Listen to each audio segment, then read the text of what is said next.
who works for the director of the Sikhs for Equality Foundation. He is also the political wing coordinator of the Alliance of Sikh Organizations, which is a block of 35 different Sikh youth groups. Saਰਿਆਂ the welcome and ji ਆਇਆਂ ਨੂੰ.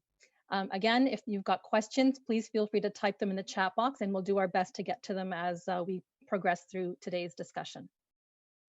But ਆਓ ਅਸੀਂ ਹੁਣ ਗੱਲ ਸ਼ੁਰੂ ਕਰੀਏ, and I want to begin with a brief overview of the bills that were introduced by the Indian government, which many see as the springboard for the farmers' protests. ਤੇ ਮੈਂ ਗੱਲ ਸ਼ੁਰੂ ਕਰਾਂਗੀ ਭਾਈ ਮਨਤੀਰ ਸਿੰਘ ਜੀ ਦੇ ਨਾਲ। ਵੀਰ ਜੀ ਤੁਸੀਂ ਸਾਨੂੰ ਥੋੜੀ ਜਿਹੀ ਐਕਸਪਲੇਨੇਸ਼ਨ ਦਿਓ, ਥੋੜੀ ਜਿਹੀ ਓਵਰਵਿਊ ਸਾਨੂੰ ਦੱਸੋ ਕਿ ਇਹ ਬਿਲਸ ਕੀ ਆ ਤੇ ਇਹ ਫਾਰਮਰ ਐਂਡ ਲੇਬਰ ਦੇ ਪਰਸਪੈਕਟਿਵ ਤੋਂ ਇਹ ਬਿਲਸ ਕਿਉਂ ਸੋ ਡੈਮੇਜਿੰਗ ਹੈਗੇ ਆ ਵੀਰ ਜੀ।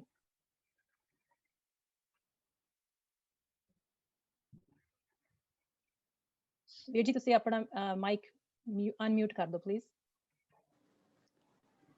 ਵਾਹਿਗੁਰੂ ਜੀ ਕਾ ਖਾਲਸਾ ਵਾਹਿਗੁਰੂ ਜੀ ਕੀ ਫਤਿਹ।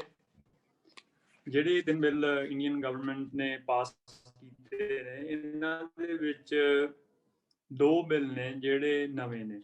ਇੱਕ ਬਿੱਲ ਜਿਹੜਾ ਐਸੈਂਸ਼ੀਅਲ ਕਮੋਡਿਟੀ ਐਕਟ ਹੈਗਾ, ਉਹ ਪਹਿਲਾਂ ਹੀ ਐਗਜ਼ਿਸਟ ਕਰਦਾ ਸੀਗਾ, ਉਹ ਬ੍ਰਿਟਿਸ਼ ਟਾਈਮ ਤੋਂ ਹੀ ਐਗਜ਼ਿਸਟ ਕਰਦਾ। ਉਹਦੇ ਵਿੱਚ ਅਮੈਂਡਮੈਂਟ ਹੀ ਕੀਤੀ ਤੇ ਜਿਹੜੇ ਅਮੈਂਡਮੈਂਟ ਵੀ ਸਿਰਫ ਇੰਨੀ ਕੀਤੀ ਹੈ ਕਿ ਜਿਹੜੀਆਂ ਐਸੈਂਸ਼ੀਅਲ ਕਮੋਡਿਟੀਜ਼ ਇੰਡੀਆ ਮੰਨਦਾ, ਉਹਦੇ ਵਿੱਚੋਂ ਜਿਹੜੀਆਂ ਫੂਡ ਨਾਲ ਸੰਬੰਧਿਤ ਆਈਟਮ ਹੈਗੀਆਂ, ਉਹਦੇ ਵਿੱਚੋਂ ਸਟਾਕ ਲਿਮਿਟ ਆ ਜਿਹੜੀ ਉਹ ਇਹਨਾਂ ਨੇ ਹਟਾ ਦਿੱਤੀ। ਤੁਸੀਂ ਪਹਿਲਾਂ ਇੰਡੀਆ ਦੇ ਵਿੱਚ ਇਹ ਹੁੰਦਾ ਸੀਗਾ ਕਿ ਜਿੰਨੀਆਂ ਵੀ ਇੰਡੀਅਨ ਗਵਰਨਮੈਂਟ ਨੇ ਲਿਸਟ ਕੀਤੀਆਂ ਹੋਈਆਂ ਐਸੈਂਸ਼ੀਅਲ ਕਮੋਡਿਟੀ, ਉਹਦੇ ਵਿੱਚ ਸਟਾਕ ਦੀ ਇੱਕ ਲਿਮਿਟ ਹੁੰਦੀ ਸੀਗੀ ਤੇ ਉਸ ਲਿਮਿਟ ਤੋਂ ਜ਼ਿਆਦਾ ਤੁਸੀਂ ਜਿਹੜਾ ਸਟਾਕ ਹੈ ਉੱਥੇ ਇੰਡੀਆ ਦੇ ਵਿੱਚ ਨਹੀਂ ਰੱਖ ਸਕਦੇ। ਦੂਜਾ ਇਹ ਹੁੰਦਾ ਸੀਗਾ ਕਿ ਜਿਹੜੀ ਵੀ ਚੀਜ਼ ਐਸੈਂਸ਼ੀਅਲ ਕਮੋਡਿਟੀ ਐਕਟ ਦੇ ਵਿੱਚ ਆ ਗਈ, ਉਹਦਾ ਜਿਹੜਾ ਐਕਸਪੋਰਟ ਹੈਗਾ ਉਹ ਵੀ ਇੰਡੀਅਨ ਗਵਰਨਮੈਂਟ ਜਿਹੜੀ ਸੀਗੀ ਉਹ ਲਿਮਿਟ ਕਰ ਦਿੰਦੀ ਸੀਗੀ। ਉਹ ਇੰਡੀਅਨ ਗਵਰਨਮੈਂਟ ਦੀ ਪਰਮਿਸ਼ਨ ਤੋਂ ਬਿਨਾਂ ਉਹ ਚੀਜ਼ਾਂ ਦੇ ਐਕਸਪੋਰਟ ਨਹੀਂ ਹੁੰਦੇ ਸੀਗੇ।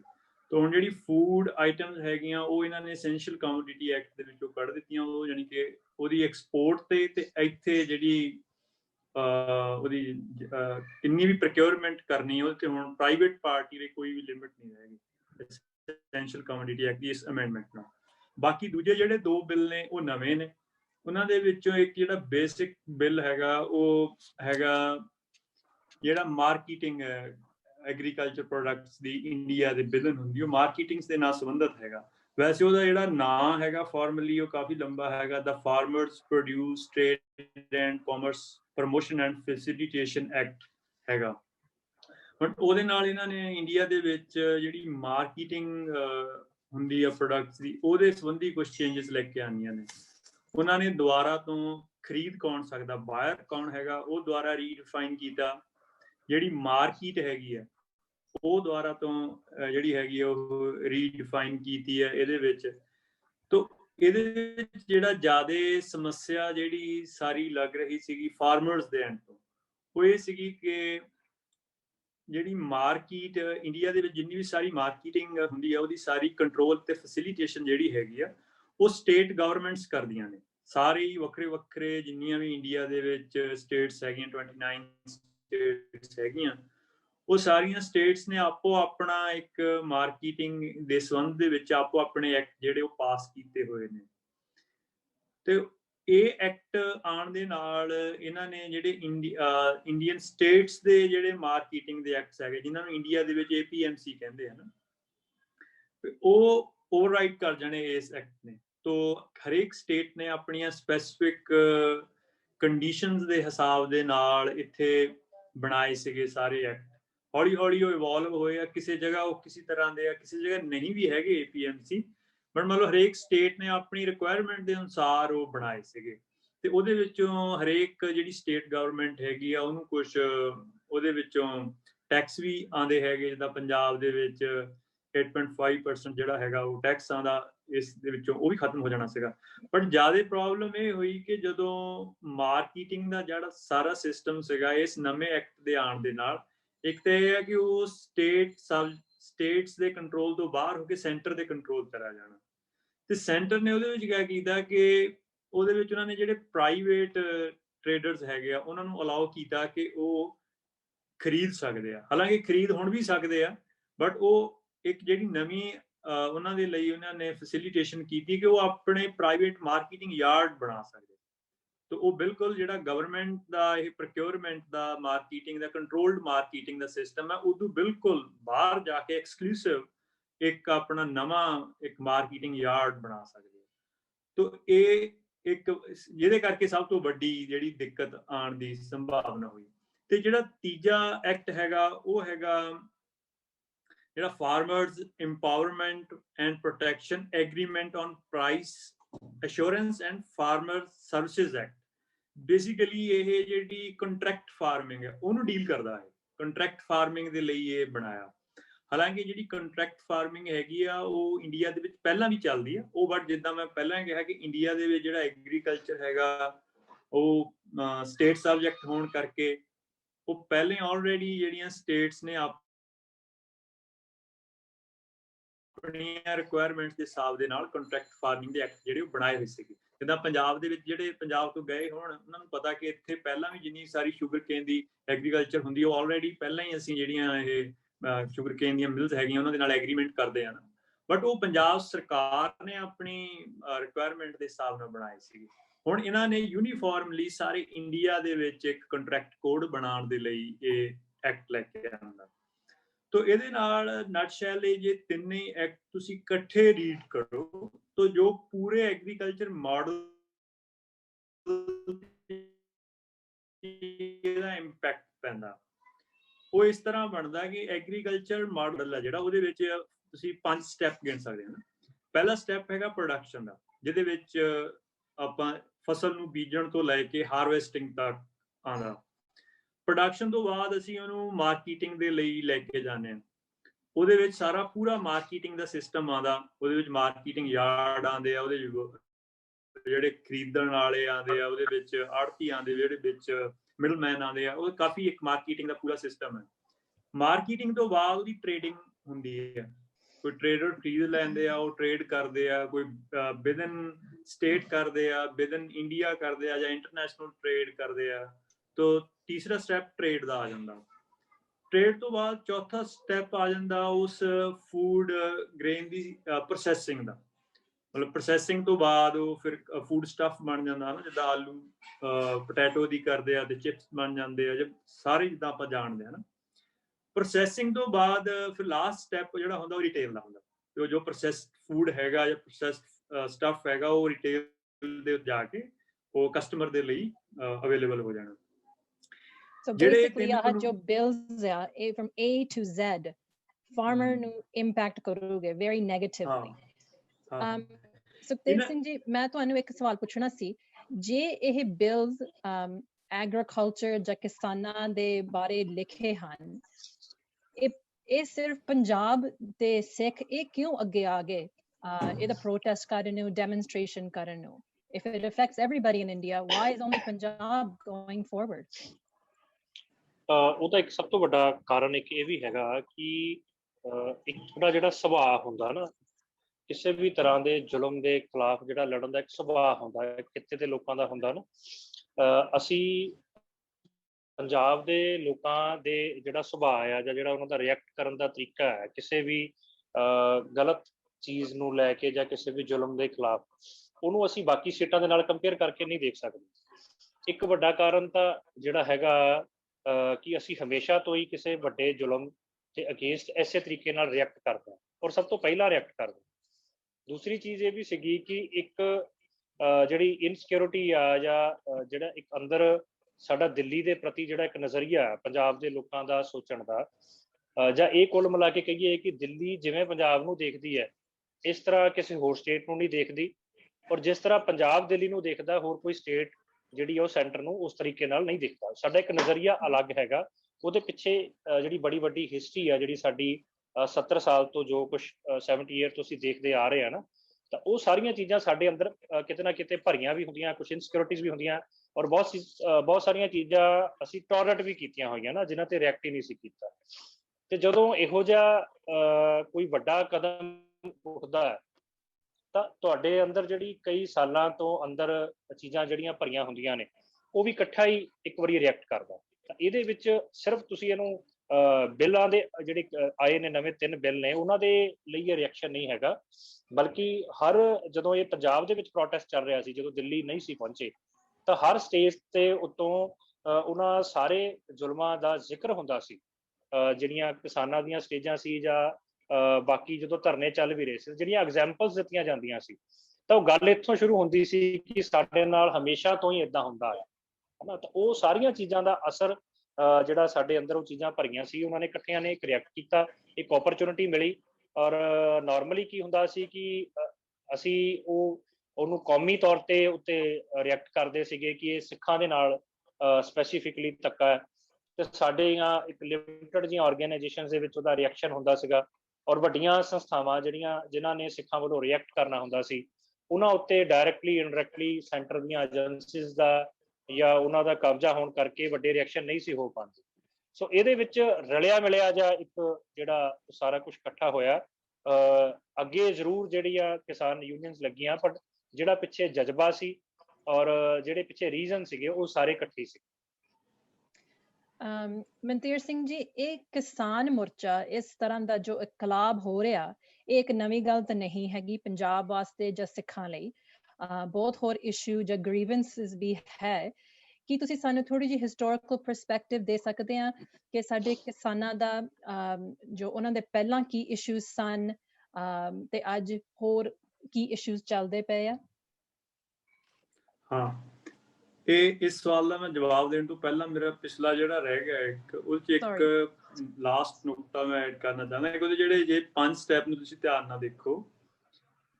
ਇਹ ਬਿੱਲ ਆਉਣ ਦੇ ਨਾਲ ਹੁਣ ਇਸ ਵੇਲੇ 5 ਸਟੈਪਸ ਦੇ ਉੱਤੇ ਵੱਖਰੀ ਵੱਖਰੀ ਕਲਾਸ ਹੈ ਜਿਹੜੀ ਕੰਮ ਕਰਦੀ ਹੈ। ਮਾਰਕੀਟਿੰਗ ਵਾਲੇ ਹੋਰ ਨੇ, ਪ੍ਰੋਡਕਸ਼ਨ ਵਾਲੇ ਹੋਰ ਨੇ, ਟ੍ਰੇਡ ਦੇ ਵਿੱਚ ਕੋਈ ਹੋਰ ਹੈ, ਪ੍ਰੋਸੈਸਿੰਗ ਕੋਈ ਹੋਰ ਹੈ, ਰਿਟੇਲ ਕੋਈ ਹੋਰ ਕਰਦਾ ਹੈ ਨਾ। ਇਹ ਐਕਟ ਆਉਣ ਦੇ ਨਾਲ ਇਹ 5 ਹੀ ਜਿੰਨੇ ਹੀ ਸਾਰੀ ਪੂਰੀ ਫੂਡ ਚੇਨ ਹੈ, ਉਹ ਪ੍ਰੋਡਕਸ਼ਨ ਤੋਂ ਲੈ ਕੇ ਰਿਟੇਲ ਤੱਕ, ਉਹ 1-2 ਕਾਰਪੋਰੇਟ ਘਰਾਣਿਆਂ ਦੇ ਕੋਲ ਹੀ ਆ ਜਾਣ। ਟੋਟਲ ਮੋਨੋਪੋਲੀ ਹੋ ਜਾਣੀ ਆ। ਉਹਦੇ ਵਿੱਚ ਫਿਰ ਇਹ ਸਮੱਸਿਆ ਆਣੀ ਹੈ ਕਿ ਕਿਸੇ ਨੂੰ ਵੀ ਨਾ ਕੰਜ਼ਿਊਮਰ ਨੂੰ ਸਹੀ ਰੇਟ ਤੇ ਮਿਲਣੇ ਆ, ਕੰਜ਼ਿਊਮਰ ਨੂੰ ਬਹੁਤ ਜ਼ਿਆਦਾ ਮਹਿੰਗੇ ਮਿਲਣੇ ਆ। ਜਿਹੜੀ ਫਾਰਮਰ ਹੈਗੀ ਉਹਦੀ ਐਕਸਪਲੋਇਟੇਸ਼ਨ ਹੋਣੀ ਆ। ਜਿੰਨੇ ਵੀ ਸਾਰੇ ਮਾਰਕੀਟਿੰਗ ਦੇ ਵਿੱਚ, ਟ੍ਰੇਡ, ਪ੍ਰੋਸੈਸਿੰਗ, ਜਿੰਨੇ ਵੀ ਸਾਰੀ ਸਮਾਲ ਸਕੇਲ ਇੰਡਸਟਰੀ ਆ ਜਾਂ ਛੋਟੇ ਪਲੇਅਰ ਆ, ਉਹ ਸਾਰੇ ਹੀ ਖਤਮ ਹੋ ਜਾਣੇ ਆ। ਇਸ ਕਰਕੇ ਇਹ ਪੂਰੀ ਸੁਸਾਇਟੀ ਦੇ ਉੱਤੇ ਇਹਦਾ ਅਸਰ ਆਉਣ ਵਾਲਾ। ਇਹ ਸਾਰੇ ਜਿੰਨੇ ਵੀ ਜਿਹੜੇ 3 ਬਿੱਲ ਹੈਗੇ, ਇਹ ਬਿੱਲ ਜਿਹੜੇ 3 ਨੇ ਟੋਟਲ ਫੂਡ ਚੇਨ ਨੂੰ ਇੰਪੈਕਟ ਕਰ ਰਹੇ ਹਨ। ਇਸ ਕਰਕੇ ਪੂਰੀ ਸੁਸਾਇਟੀ ਦੇ ਉੱਤੇ ਇਹਦਾ ਅਸਰ ਆਉਣ ਦੇ ਹਾਲਾਤ ਹੈ। ਸੋ ਆ ਜਿਹੜਾ ਹੁਣ ਤੁਸੀਂ ਸਵਾਲ ਪੁੱਛਿਆ, ਇਹਦੇ ਸੰਬੰਧੀ ਮੈਂ ਇਹ ਕਹਿਣਾ ਚਾਹੂੰਗਾ ਕਿ ਇਹ ਜਿਹੜਾ ਐਗਰੀਕਲਚਰ ਮਾਡਲ ਹੈ, ਇਹ ਐਗਰੀਕਲਚਰ ਮਾਡਲ ਪੰਜਾਬ ਦੇ ਵਿੱਚ 1966 ਦੇ ਵਿੱਚ 1966 ਸ਼ੁਰੂ ਹੋਇਆ ਹੈ। ਇਹ ਮਾਡਲ ਅਮਰੀਕਨ ਮਾਡਲ ਹੈਗਾ, ਜਿਹਨੂੰ ਇੱਥੇ ਇੰਡੀਆ ਦੇ ਵਿੱਚ ਗ੍ਰੀਨ ਰੈਵੋਲੂਸ਼ਨ ਕਹਿੰਦੇ ਹਨ। ਜਿਸ ਮਾਡਲ ਦੇ ਵਿੱਚ ਜਿਹੜੀਆਂ ਹਾਈਬ੍ਰਿਡ ਬੀਜ ਯੂਜ਼ ਕਰਨੇ ਹੁੰਦੇ ਆ, ਜਿਹੜੀ ਲੇਟੈਸਟ ਟੈਕਨੋਲੋਜੀ ਯੂਜ਼ ਕਰਨੀ ਹੁੰਦੀ, ਇੰਪਲੀਮੈਂਟ ਵਗੈਰਾ ਯੂਜ਼ ਕਰਨੇ ਹੁੰਦੇ ਹਨ। ਤੋ ਇਹ ਜਿਹੜਾ ਮਾਡਲ ਪੰਜਾਬ ਦੇ ਵਿੱਚ ਆਇਆ, ਜੇਕਰ ਤੁਸੀਂ ਇਹ ਨਹੀਂ ਸਮਝੋਗੇ ਕਿ ਮਾਡਲ ਆਉਣ ਦੇ ਪਿੱਛੇ ਵਜ੍ਹਾ ਕਿਆ ਸੀਗੀ, ਉਹਨਾਂ ਟਾਈਮ ਤੱਕ ਤੁਹਾਨੂੰ ਜਿਹੜੀ ਪ੍ਰੈਜ਼ੈਂਟ ਕ੍ਰਾਈਸਿਸ ਹੈ ਇਹ ਨਹੀਂ ਸਮਝ ਆਉਂਦਾ। ਤੋ ਜਿਹੜਾ 1966 ਦੇ ਵਿੱਚ ਪੰਜਾਬ ਦੇ ਵਿੱਚ ਜਿਹੜਾ ਇਹ ਮਾਡਲ ਆਇਆ, ਉਹਦੇ ਵਿੱਚ ਇੱਕ ਤਾਂ ਇਹ ਗੱਲ ਕਹੀ ਜਾਂਦੀ ਹੈ ਕਿ ਇੰਡੀਆ ਦੇ ਵਿੱਚ ਫੂਡ ਦੀ ਡੈਫੀਸ਼ੀਐਂਸੀ ਸੀਗੀ। ਇੰਡੀਆ ਦੀ ਜਿਹੜੀ ਫੂਡ ਡੈਫੀਸ਼ੀਐਂਸੀ ਡੈਫਿਸਿਟ ਸਟੇਟ ਸੀਗੀ, ਉਹਨੂੰ ਪੂਰਾ ਕਰਨ ਦੇ ਲਈ ਇਹ ਮਾਡਲ ਆਇਆ। ਇਹ ਗੱਲ ਠੀਕ ਹੈ, ਪਰ ਇਹਦੇ ਨਾਲ ਇੱਕ ਹੋਰ ਮਸਲਾ ਇਹ ਜੁੜਦਾ ਹੈ ਕਿ ਇਹ ਮਾਡਲ ਦੇ ਲਈ ਜਿੰਨੀ ਵੀ ਸਾਰੀ ਟੈਕਨੀਕ, ਇੰਪਲੀਮੈਂਟਸ ਦੀ, ਸੀਡਸ ਦੀ, ਫਰਟੀਲਾਈਜ਼ਰਸ ਦੀ, ਉਹ ਸਾਰੀ ਅਮਰੀਕਾ ਤੋਂ ਆਈ। ਹਾਲਾਂਕਿ ਉਸ ਵਕਤ ਇੰਡੀਆ ਰਸ਼ੀਅਨ ਜਿਹੜਾ ਗਰੁੱਪ ਸੀਗਾ ਉਹਦੇ ਵਿੱਚ ਸੀਗਾ, ਅਮਰੀਕਾ ਤੋਂ ਉਲਟ ਪੋਲੀਟੀਕਲੀ ਗਰੁੱਪ ਦੇ ਵਿੱਚ ਸੀਗਾ। ਬਟ ਸਾਰੀ ਇਹ ਮਾਡਲ ਲਿਆਉਣ ਦੇ ਲਈ total technique, training, even Punjab agriculture university ਦੇ ਸਾਰੇ ਜਿਹੜੇ ਹੈਡ ਆਫ ਡਿਪਾਰਟਮੈਂਟ ਹੈ, ਉਹਨਾਂ ਸਾਰਿਆਂ ਦੀ 1-1 ਸਾਲ ਟ੍ਰੇਨਿੰਗ ਹੋਈ ਅਮਰੀਕਨ ਯੂਨੀਵਰਸਿਟੀ ਦੇ ਵਿੱਚ ਇਹ ਮਾਡਲ ਨੂੰ ਲਾਗੂ ਕਰਾਉਣ ਦੇ ਲਈ। ਉਹਦੇ ਵਿੱਚ ਇੱਕ ਬੜਾ ਇੰਪੋਰਟੈਂਟ ਪੋਲੀਟੀਕਲ ਆਸਪੈਕਟ ਸੀਗਾ ਜਿਹੜਾ ਆਪਾਂ ਮਿਸ ਕਰ ਜਾਂਦੇ ਹਾਂ। ਉਹ ਇਹ ਸੀਗਾ ਕਿ ਉਹਦੇ ਬਾਰੇ ਰਿਸਰਚ ਵੀ ਹੈਗੀਆਂ ਨੇ ਕਿ ਉਸ ਵਕਤ 60 ਦੇ ਵਿੱਚ ਅਮਰੀਕਾ ਇਸ ਗੱਲ ਤੋਂ ਬਹੁਤ ਫਿਕਰਮੰਦ ਸੀਗਾ ਕਿ ਏਸ਼ੀਆ ਦੇ ਵਿੱਚ ਜਿਹੜਾ ਰੈੱਡ ਰੈਵੋਲੂਸ਼ਨ ਹੈ ਉਹ ਵੱਧ ਰਿਹਾ। ਉਹਨੂੰ ਰੋਕਣ ਦੇ ਲਈ ਉਹਨਾਂ ਨੇ ਪੰਜਾਬ ਦੇ ਵਿੱਚ ਇਹ ਮਾਡਲ ਲੈ ਕੇ ਆਂਦਾ, ਤੇ ਉਸ ਮਾਡਲ ਦੇ ਜਿਹੜੇ ਇੰਪੈਕਟ ਹੋਏ ਉਹ ਇਹ ਹੋਏ ਕਿ ਪੰਜਾਬ ਦੇ ਵਿੱਚ ਜਦੋਂ ਮਾਡਲ ਆਇਆ ਪਹਿਲੇ 5-6 ਸਾਲ ਪੰਜਾਬ ਦੇ ਵਿੱਚ ਬਹੁਤ ਜ਼ਿਆਦਾ ਪ੍ਰੋਡਕਸ਼ਨ ਹੋਈ। ਉਹ ਪ੍ਰੋਡਕਸ਼ਨ ਦੇ ਨਾਲ ਪੰਜਾਬ ਦੇ ਕਿਸਾਨਾਂ ਕੋਲ ਪੈਸਾ ਆਇਆ ਤੇ ਉਸ ਪੈਸੇ ਨੇ ਪੰਜਾਬ ਦੇ ਕਲਚਰ ਦੇ ਉੱਤੇ ਫਰਕ ਪਾਇਆ। ਤੇ ਜਿਹੜਾ ਪੰਜਾਬ ਦਾ ਬੜਾ ਸਬਰ ਸੰਤੋਖ ਵਾਲਾ ਸਿੱਖੀ ਤੋਂ ਇੰਸਪਾਇਰਡ ਕਲਚਰ ਸੀਗਾ, ਉਹ ਵੈਸਟ ਦੇ ਮਟੀਰੀਅਲਿਸਟਿਕ ਕਲਚਰ ਵੱਲ ਨੂੰ ਉਹਦੀ ਟਿਲਟ ਹੋਈ ਤੇ ਉਹ ਮਟੀਰੀਅਲਿਸਟਿਕ ਐਸਪੀਰੇਸ਼ਨ ਇੰਨੀਆਂ ਜਾਗੀਆਂ ਕਿ ਉਸ ਐਸਪੀਰੇਸ਼ਨ ਨੂੰ ਫੁੱਲਫਿਲ ਕਰਨ ਦੇ ਲਈ ਜਿਹੜੇ ਭਵਿੱਖ ਦੇ ਐਗਰੀਕਲਚਰ ਮਾਡਲ ਦੇ ਐਵੀਨਿਊ ਸੀਗੇ ਉਹ ਸਟੇਟ ਨੇ ਬੰਦ ਕਰ ਦਿੱਤੇ। ਮਸਲਨ ਕਿ ਜਿਹੜਾ ਅਮਰੀਕਨ ਮਾਡਲ ਸੀਗਾ, ਅਮਰੀਕਨ ਮਾਡਲ ਨੇ ਦੇ ਵਿੱਚ ਇਹ ਹੋਇਆ ਕਿ ਜਦੋਂ ਪ੍ਰੋਡਕਸ਼ਨ ਬਹੁਤ ਵੱਧ ਗਈ ਤੇ ਉਹਨਾਂ ਨੇ ਪ੍ਰੋਡਕਸ਼ਨ ਦੀ ਪ੍ਰੋਸੈਸਿੰਗ ਸ਼ੁਰੂ ਕੀਤੀ। ਐਗਰੋ ਇੰਡਸਟਰੀ ਆਈ, ਐਗਰੋ ਇੰਡਸਟਰੀ ਨੇ ਜਦੋਂ ਫੂਡ ਪ੍ਰੋਸੈਸ ਕੀਤੇ ਉਸ ਤੋਂ ਬਾਅਦ ਉਹਨਾਂ ਨੇ ਟ੍ਰੇਡ ਕੀਤਾ, ਇੰਟਰਨੈਸ਼ਨਲ ਟ੍ਰੇਡ ਕੀਤਾ। ਬਟ ਇੰਡੀਆ ਨੇ ਕਿਆ ਕੀਤਾ? ਇੰਡੀਆ ਨੇ ਪ੍ਰੋਡਕਸ਼ਨ ਵਧਣ ਦਿੱਤੀ, ਇੱਕ ਲੈਵਲ ਤੱਕ ਬੰਦਿਆਂ ਦਾ ਜਿਹੜਾ ਲਾਈਫ ਸਟਾਈਲ ਹੈਗਾ ਉਹ ਅਪ ਹੋਣ ਦਿੱਤਾ, ਲਾਈਫ ਦਾ ਲੈਵਲ। ਬਟ ਉਸ ਤੋਂ ਬਾਅਦ ਉਹਨਾਂ ਨੇ ਜਿਹੜੀ ਨੈਕਸਟ ਸਟੇਜ ਆਣੀ ਸੀਗੀ ਐਗਰੋ ਇੰਡਸਟਰੀ ਦੀ, ਉਹ ਨਹੀਂ ਪੰਜਾਬ ਦੇ ਵਿੱਚ ਆਉਣ ਦਿੱਤੀ। ਉਹਦੇ ਆਪਣੇ ਕੋਲ ਹਿਸਟੋਰਿਕ ਪ੍ਰੂਫ ਹੈਗੇ ਆ ਕਿ 1978 ਦੇ ਵਿੱਚ ਅਕਾਲੀ ਦਲ ਦੀ ਜਦੋਂ ਗਵਰਨਮੈਂਟ ਸੀਗੀ, 1978 ਦੇ ਵਿੱਚ ਅਕਾਲੀ ਦਲ ਨੇ 3 ਦਿਨ ਦੀ ਇੱਕ ਪੋਲੀਟੀਕਲ ਕਾਨਫਰੰਸ ਕੀਤੀ ਤੇ ਉਸ ਪੋਲੀਟੀਕਲ ਕਾਨਫਰੰਸ ਦੇ ਵਿੱਚ ਅਕਾਲੀ ਦਲ ਨੇ ਜਿਹੜੀ ਇੰਡੀਆ ਦੀ ਸੈਂਟਰਲ ਗਵਰਨਮੈਂਟ ਸੀਗੀ ਉਹਦੇ ਅੱਗੇ ਪ੍ਰਪੋਜ਼ਲ ਰੱਖਿਆ ਕਿ ਸਾਡੀ ਜਿਹੜੀ ਪ੍ਰੋਡਕਸ਼ਨ ਹੈਗੀ ਉਹ ਆਲਰੇਡੀ ਮੈਕਸਿਮਮ ਤੇ ਚਲੀ ਗਈ ਆ, ਤੁਸੀਂ ਇੱਥੇ ਪੰਜਾਬ ਦੇ ਵਿੱਚ ਐਗਰੋ ਇੰਡਸਟਰੀ ਦੇ ਜਿਹੜੇ ਹੈਗੇ ਉਹ ਪ੍ਰੋਜੈਕਟ ਲੈ ਕੇ ਆਓ। ਤੇ ਉਸ ਵਕਤ ਇੰਡੀਆ ਦੇ ਵਿੱਚ ਜਨਤਾ ਪਾਰਟੀ ਦੀ ਗਵਰਨਮੈਂਟ ਸੀਗੀ ਤੇ ਜਨਤਾ ਪਾਰਟੀ ਜਿਹੜਾ ਪ੍ਰੈਜ਼ੀਡੈਂਟ ਸੀਗਾ ਮਿਸਟਰ ਚੰਦਰ ਸ਼ੇਖਰ, ਉਹ ਉਸ ਕਾਨਫਰੰਸ ਮੌਜੂਦ ਸੀਗਾ ਕਿਉਂਕਿ ਇੰਡੀਆ ਅਕਾਲੀ ਦਲ ਵੀ ਉਸ ਸੈਂਟਰਲ ਗਵਰਨਮੈਂਟ ਕੋਲੀਸ਼ਨ ਗਵਰਨਮੈਂਟ ਦੇ ਵਿੱਚ ਇੱਕ ਪਾਰਟੀ ਸੀਗੀ ਤੇ ਉਹਦੇ ਨਾਤੇ ਉਹ ਆਇਆ ਹੋਇਆ ਸੀਗਾ। ਤੇ ਉਹਨੇ ਸਟੇਜ ਦੇ ਉੱਤੋਂ ਹੀ ਅਕਾਲੀ ਦਲ ਦੀ ਇਸ ਪ੍ਰਪੋਜ਼ਲ ਦਾ ਜਵਾਬ ਦਿੱਤਾ। ਉਹ ਕਹਿੰਦਾ ਵੀ ਇਹ ਦਿਸ ਇਜ਼ ਨਾਟ ਪੋਸੀਬਲ, ਵੀ ਇੰਡੀਆ ਦੇ ਵਿੱਚ ਤਾਂ ਲੋਕ ਛੋਟੇ ਛੋਟੇ ਸਟਾਕ ਯਾਨੀ ਕਿ ਥੋੜੇ ਥੋੜੇ ਚੌਲਾਂ ਦੇ ਲਈ ਤਰਸਦੇ ਫਿਰਦੇ ਆ, ਵੀ ਤੁਹਾਡੇ ਕੋਲ ਇੰਨਾ ਜ਼ਿਆਦਾ ਹੋ ਗਿਆ ਕਿ ਪ੍ਰੋਸੈਸਿੰਗ ਦੀ ਲੋੜ ਪੈ ਗਈ ਹੈ ਨਾ, ਵੀ ਇੰਡੀਆ ਦੇ ਵਿੱਚ ਅਸੀਂ ਇਸ ਤਰ੍ਹਾਂ ਨਹੀਂ ਹੋਣ ਦਿਆਂਗੇ, ਵੀ ਅਸੀਂ ਮਾਰੂਥਲ ਦੇ ਵਿੱਚ ਨਖਲਿਸਤਾਨ ਨਹੀਂ ਬਣਨ ਦਿਆਂਗੇ। ਤੇ ਉਹ ਸਟੇਜ ਤੋਂ ਬੋਲ ਕੇ ਗਿਆ ਕਿ ਅਸੀਂ ਪ੍ਰੋਸੈਸਿੰਗ ਨਹੀਂ ਹੋਣ ਦਿਆਂਗੇ। ਤਾਂ ਹੋਇਆ ਗਿਆ ਕਿ ਜਦੋਂ ਉਹ ਨੈਕਸਟ ਸਟੈਪ ਨਹੀਂ ਆਇਆ ਜੋ ਨੈਚੁਰਲੀ ਆਉਣਾ ਚਾਹੀਦਾ ਸੀਗਾ, ਬਟ ਲੋਕਾਂ ਦੀਆਂ ਮਟੀਰੀਅਲਿਸਟਿਕ ਐਸਪੀਰੇਸ਼ਨ ਜਾਗ ਗਈਆਂ ਸੀਗੀਆਂ। ਤੋਂ ਦੋ ਫੇਜ਼ ਹੋਏ ਫਿਰ 80s 'ਚ। ਇੱਕ ਫੇਜ਼ ਤਾਂ ਇਹ ਹੋਇਆ ਕਿ ਬਹੁਤੇ ਬੰਦਿਆਂ ਨੇ ਐਜੀਟੇਸ਼ਨ ਦਾ ਰਾਹ ਫੜਿਆ, ਆਪਾਂ ਉਹਦੇ ਲਈ ਲੜੇ। ਕਿਸਾਨ ਯੂਨੀਅਨ 1972 ਤੋਂ ਲੜਦੀਆਂ ਆ ਰਹੀਆਂ ਸਾਰੇ ਮਸਲਿਆਂ ਤੇ ਇੱਕ ਬੰਦਿਆਂ ਨੇ ਇਹ ਵੀ ਕੀਤਾ ਕਿ ਉਸ ਮਟੀਰੀਅਲ ਐਸਪੀਰੇਸ਼ਨ ਨੂੰ ਪੂਰੀਆਂ ਕਰਨ ਲਈ ਪੰਜਾਬ ਦੇ ਵਿੱਚ ਮਾਈਗ੍ਰੇਸ਼ਨ ਸ਼ੁਰੂ ਹੋਈ ਤੇ ਉਹ ਮੁੜ ਕੇ ਫਿਰ ਕਿੰਨੀ ਅੱਗੇ ਚਲੇ ਗਈ। ਚਲੋ ਨੈਕਸਟ ਇਹ ਹੋਇਆ ਕਿ ਜਦੋਂ ਉਹਨਾਂ ਨੇ ਐਗਰੋ ਇੰਡਸਟਰੀ ਨਹੀਂ ਲੈ ਕੇ ਆਂਦੀ, ਕੋਈ ਪ੍ਰੋਜੈਕਟ ਨਹੀਂ ਲੱਗਣ ਦਿੱਤੇ ਇੱਥੇ, ਉਹਦੇ ਨਾਲ ਇਹ ਹੋਣ ਲੱਗ ਗਿਆ ਕਿ ਹੌਲੀ ਹੌਲੀ ਜਿਹੜਾ ਇਹ ਮਾਡਲ ਸੀਗਾ ਇਹ ਐਗਜ਼ੌਸਟ ਹੋ ਗਿਆ, ਇਨਪੁਟ ਕਾਸਟ ਵਧੀ ਹੋਇਆ ਕਿ ਇੰਡੀਆ ਦੇ ਵਿੱਚ ਜਿਹੜੀ ਪ੍ਰਾਈਸ ਹੈਗੀ ਆ, ਕਾਸਟ ਹੈਗੀ ਆ ਸਾਰੀ ਐਗਰੀਕਲਚਰ ਪ੍ਰੋਡਕਟ ਦੀ, ਉਹ ਫਾਰਮਰ ਜਾਂ ਸਟੇਟ ਨਹੀਂ ਫਿਕਸ ਕਰਦੀ, ਉਹ ਸੈਂਟਰ ਫਿਕਸ ਕਰਦਾ। ਤੋਂ ਪੰਜਾਬ ਦੇ ਵਿੱਚ ਨਾਰਮਲੀ ਵੀਟ ਤੇ ਰਾਈਸ ਹੁੰਦੇ ਸੀਗੇ ਜਾਂ ਇਸ ਮਾਡਲ ਨੇ ਲੈ ਆਂਦੇ ਤੇ ਉਹ ਵੀਟ ਤੇ ਰਾਈਸ ਦੀ ਸਾਰੀ ਜਿਹੜੀ ਪ੍ਰੋਕਿਉਰਮੈਂਟ ਸੀ ਉਹ ਸੈਂਟਰ ਕਰਦਾ ਸੀਗਾ। ਤੇ ਸੈਂਟਰ ਨੇ ਉਹਨਾਂ ਦੇ ਜਿਹੜੇ ਮੁੜ ਕੇ 80s ਤੋਂ ਬਾਅਦ ਜਿਹੜਾ ਉਹਦਾ ਰੇਟ ਸੀਗਾ, ਜਿੰਨੀ ਵੀ ਸਾਰੀ ਐਗਰੀਕਲਚਰ ਪ੍ਰੋਡਕਟ ਸੀ ਉਹਦੇ ਬਹੁਤ ਘਟਾ ਕੇ ਘੱਟ ਤੈਅ ਕੀਤੇ ਤੇ ਉਹਦੇ ਨਾਲ ਹੋਰ ਪ੍ਰੋਬਲਮ ਆ ਗਈ ਐਗਰੀਕਲਚਰ ਮਾਡਲ ਦੇ ਵਿੱਚ। ਤੇ ਉਹਦੇ ਨਾਲ ਸਾਰਾ ਕਰਜ਼ਾ ਚੜ੍ਹਨ ਲੱਗ ਗਿਆ, ਡੈਟ ਦੇ ਵਿੱਚ ਆ ਗਿਆ ਕਿਸਾਨ। ਜਦੋਂ ਡੈਟ ਬਹੁਤ ਜ਼ਿਆਦਾ ਹੋਣ ਲੱਗ ਗਿਆ ਤੇ ਉਸ ਤੋਂ ਬਾਅਦ ਸੁਸਾਈਡ ਸ਼ੁਰੂ ਹੋ ਗਈਆਂ। ਤਾਂ ਮਤਲਬ ਇਹ ਜਿਹੜਾ ਪੰਜਾਬ ਦੇ ਵਿੱਚ ਫਾਰਮਰਸ ਐਜੀਟੇਸ਼ਨ ਹੈਗੇ ਆ, ਇਹ ਕੋਈ 2020 ਦੇ ਵਿੱਚ ਨਹੀਂ ਸ਼ੁਰੂ ਹੋਏ, ਇਹ ਇਟਸੈਲਫ ਸਭ ਤੋਂ ਪਹਿਲਾਂ 1972 ਦੇ ਵਿੱਚ ਵੀਟ ਦੇ ਪ੍ਰਾਈਸ ਨੂੰ ਲੈ ਕੇ ਸਭ ਤੋਂ ਪਹਿਲੀ ਵਾਰੀ ਸ਼ੁਰੂ ਹੋਇਆ ਸੀਗਾ। ਹੁਣ ਫਿਰ ਉਸ ਤੋਂ ਬਾਅਦ ਐਗਰੋ ਇੰਡਸਟਰੀ ਨੂੰ ਲੈ ਕੇ ਹੋਏ, ਫਿਰ ਲੋਨ ਤੇ ਡੈਟ ਨੂੰ ਲੈ ਕੇ ਹੋਏ, ਫਿਰ ਸੁਸਾਈਡ ਨੂੰ ਲੈ ਕੇ ਹੋਏ। ਮਤਲਬ ਉਹ ਲਗਾਤਾਰ ਹੀ ਚੱਲਦੇ ਰਹੇ ਆ। ਇਸੇ ਕਰਕੇ ਪੰਜਾਬ ਦੇ ਵਿੱਚ ਇੰਨੀਆਂ ਜ਼ਿਆਦਾ ਫਾਰਮਰਸ ਐਸੋਸੀਏਸ਼ਨ ਨੇ। ਹੁਣ ਇਸ ਵਕਤ 32 ਨੇ, 32 ਦਾ ਤਾਂ ਅਲਾਇੰਸ ਹੈ, ਉਦੋਂ ਬਿਨਾਂ ਵੀ ਹੋਰ ਵੀ ਨੇ, ਨੀਅਰ 40 ਹੋਣਗੀਆਂ। ਉਹ ਇਸੇ ਕਰਕੇ ਨੇ ਕਿਉਂਕਿ ਇਹ ਐਜੀਟੇਸ਼ਨ ਬੜੇ ਲੰਬੇ ਸਮੇਂ ਤੋਂ ਚੱਲ ਰਹੇ, ਕੋਈ 40-50 ਸਾਲ ਤੋਂ ਚੱਲ ਰਹੇ ਹਨ। ਤੇ ਹੁਣ ਦਾ ਇਹ ਜਿਹੜਾ ਪਿਛਲਾ ਮਾਡਲ ਸੀਗਾ, ਜਿਸ ਮਾਡਲ ਦੇ ਚੱਲਦੇ ਹੋਏ ਆਲਰੇਡੀ ਅਸੀਂ ਇੰਨੇ ਕ੍ਰਾਈਸਿਸ ਦੇ ਵਿੱਚ ਸੀਗੇ ਕਿ ਉਸ ਮਾਡਲ ਨੇ ਇਕੋਲੋਜੀਕਲ ਇੰਬੈਲੈਂਸ ਲੈ ਆਂਦੇ, ਸਾਡੇ ਕਲਚਰਲ ਚੇਂਜਸ ਲੈ ਆਉਂਦੀਆਂ, ਅਸੀਂ ਸਿੱਖੀ ਤੋਂ ਵੱਧ ਮਟੀਰੀਅਲਿਸਟਿਕ ਪਾਸੇ ਨੂੰ ਚਲੇ ਗਏ, ਇੱਥੇ ਐਡੀ ਵੱਡੀ ਇਮੀਗ੍ਰੇਸ਼ਨ ਹੋ ਗਈ, ਤੇ ਉਸ ਡੈਸਪੀਰੇਸ਼ਨ ਦੇ ਵਿੱਚੋਂ ਹੀ ਇੱਕ ਹਿੱਸਾ ਯੂਥ ਦਾ ਨਸ਼ਿਆਂ ਵੱਲ ਚਲਿਆ ਗਿਆ। ਤੇ ਮੰਨ ਲਓ ਪੂਰੀ ਸੁਸਾਇਟੀ ਤੇ ਆਲਰੇਡੀ ਬਹੁਤ ਸਾਰੇ ਉਹਦੇ ਬੈਡ ਇਫੈਕਟ ਆਲਰੇਡੀ ਏਸਟ ਕਰਦੇ ਇਸ ਮਾਡਲ ਦੇ।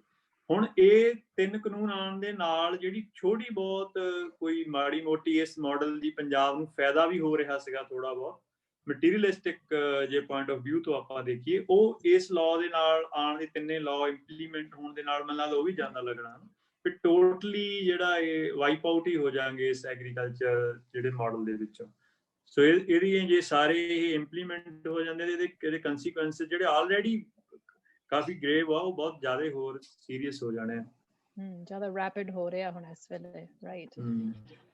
ਭਾਈ ਸੁਖਦੇਵ ਸਿੰਘ ਜੀ, ਮੈਂ ਤੁਹਾਨੂੰ ਸਵਾਲ ਪੁੱਛਣਾ ਸੀ ਕਿ ਅਸੀਂ ਟੀਵੀ ਅਤੇ ਸੋਸ਼ਲ ਮੀਡੀਆ ਦੇ ਉੱਤੇ ਦੇਖਦੇ ਹਾਂ ਕਿ ਹਿੰਦੁਸਤਾਨ ਦੀ ਸਰਕਾਰ ਬਹੁਤ ਸਖਤ ਰਿਸਪੌਂਸ ਦੇ ਰਹੀ ਹੈ ਇਸ ਵੇਲੇ। Police, military, violence, mainstream media, propaganda, fake news. How is the government's response being felt on the ground right now? ਉੱਥੇ ਇਸ ਵੇਲੇ ਕੀ ਮਹਿਸੂਸ ਹੋ ਰਿਹਾ ਉਹਨਾਂ ਨੂੰ? ਦੇਖੋ, ਇਹ ਜੇ ਇਹ ਕਹੀਏ ਕਿ ਵਾਇਲੈਂਸ ਜਿਹੜੀ ਹੈ ਇਹ ਅਲੱਗ ਤਰ੍ਹਾਂ ਦੀ ਹੈ ਇਸ ਵਾਰ। ਜੇ ਅਸੀਂ ਕਹੀਏ ਕਿ 26 ਜਨਵਰੀ ਵਾਲੀ ਘਟਨਾ ਨੂੰ ਜੇ ਛੱਡ ਦਈਏ ਤਾਂ ਉਸ ਤੋਂ ਪਹਿਲਾਂ 26 ਤੋਂ ਬਾਅਦ ਜਿਹੜੀ 28 ਨੂੰ ਹੋਈ, ਉਹ ਇੱਕ ਗਵਰਨਮੈਂਟ ਦੀ ਪ੍ਰੀ ਪਲਾਨ ਸੀ, ਜਦੋਂ ਫੋਰਸਫੁਲੀ ਜਿਹੜਾ ਆ ਉਹ ਸਾਰੇ ਜਿੱਥੇ ਜਿੱਥੇ ਐਜੀਟੇਸ਼ਨ ਚੱਲ ਰਹੇ ਸੀ ਉਹਨਾਂ ਨੂੰ ਹਟਾਉਣ ਦੀ ਕੋਸ਼ਿਸ਼ ਹੋਈ। ਬਟ ਉਸ ਤੋਂ ਪਹਿਲਾਂ ਜਾਂ ਉਸ ਤੋਂ ਬਾਅਦ ਦਾ ਜਿਹੜਾ ਰਵੱਈਆ ਦੇਖੀਏ ਸਰਕਾਰ ਦਾ, ਖਾਸ ਕਰਕੇ ਉਹ ਫਿਜ਼ੀਕਲ ਵਾਇਲੈਂਸ ਵਾਲਾ ਨਹੀਂ ਸੀਗਾ ਇੰਨਾ।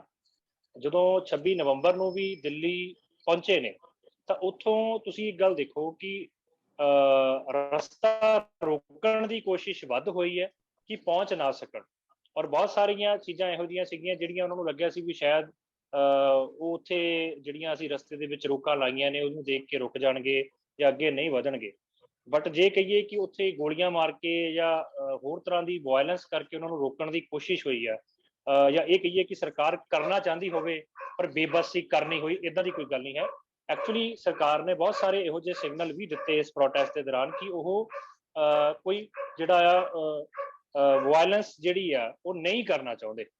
ਮਤਲਬ ਇਸ ਜੇ ਮੋਰਚੇ ਦੇ ਅਗੇਂਸਟ ਜਾਂ ਉਹ ਫਿਜ਼ੀਕਲ ਵਾਇਲੈਂਸ ਨਹੀਂ ਸੀ ਚਾਹੁੰਦੇ, ਗੱਲਬਾਤ ਰਾਹੀਂ ਸਰਕਾਰ ਇਸ ਮਸਲੇ ਨੂੰ ਇਹ ਲੱਗਿਆ ਕਿ ਸੁਲਝਾਉਣਾ ਚਾਹੁੰਦੀ ਸੀ, ਪਰ ਜਿਹੜੀਆਂ ਡਿਮਾਂਡਸ ਨੇ ਉਹਨਾਂ ਨੂੰ ਨਹੀਂ ਸੀ ਮੰਨਣਾ ਚਾਹੁੰਦੀ।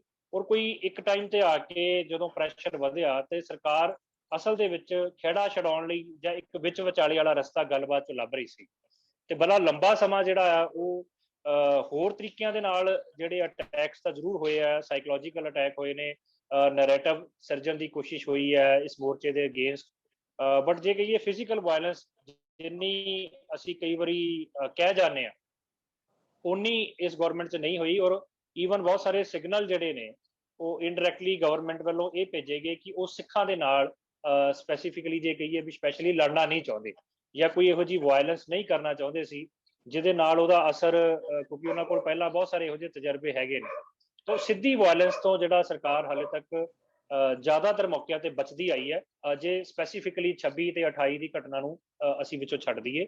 ਔਰ ਹਾਲੇ ਤੱਕ ਵੀ ਸਰਕਾਰ ਦਾ ਰਵੱਈਆ ਜਿਹੜਾ ਹੈ ਉਹ ਥਕਾਣ ਦਾ ਜ਼ਿਆਦਾ ਹੈ ਕਿ ਅਸੀਂ ਇਹਨੂੰ ਮੋਰਚੇ ਨੂੰ ਲੰਬਾ ਜਾਣ ਦਈਏ ਔਰ ਥੱਕ ਕੇ ਜਿਹੜਾ ਇਹਨੂੰ ਕਮਜ਼ੋਰ ਹੋਣ ਦਈਏ, ਔਰ ਜਿਹੜਾ ਲਾਸਟ ਵਿੱਚ ਜਿਹੜਾ ਹੈਗਾ ਵੀ ਗੱਲਬਾਤ ਰਾਹੀਂ ਵੱਧ ਤੋਂ ਵੱਧ ਜਿਹੜਾ ਸਰਕਾਰ ਆਪਣਾ ਪਲੜਾ ਪਾਰੀ ਰੱਖ ਕੇ ਮਤਲਬ ਇਹਦੇ ਵਿੱਚੋਂ ਬਚ ਕੇ ਨਿਕਲ ਸਕੇ।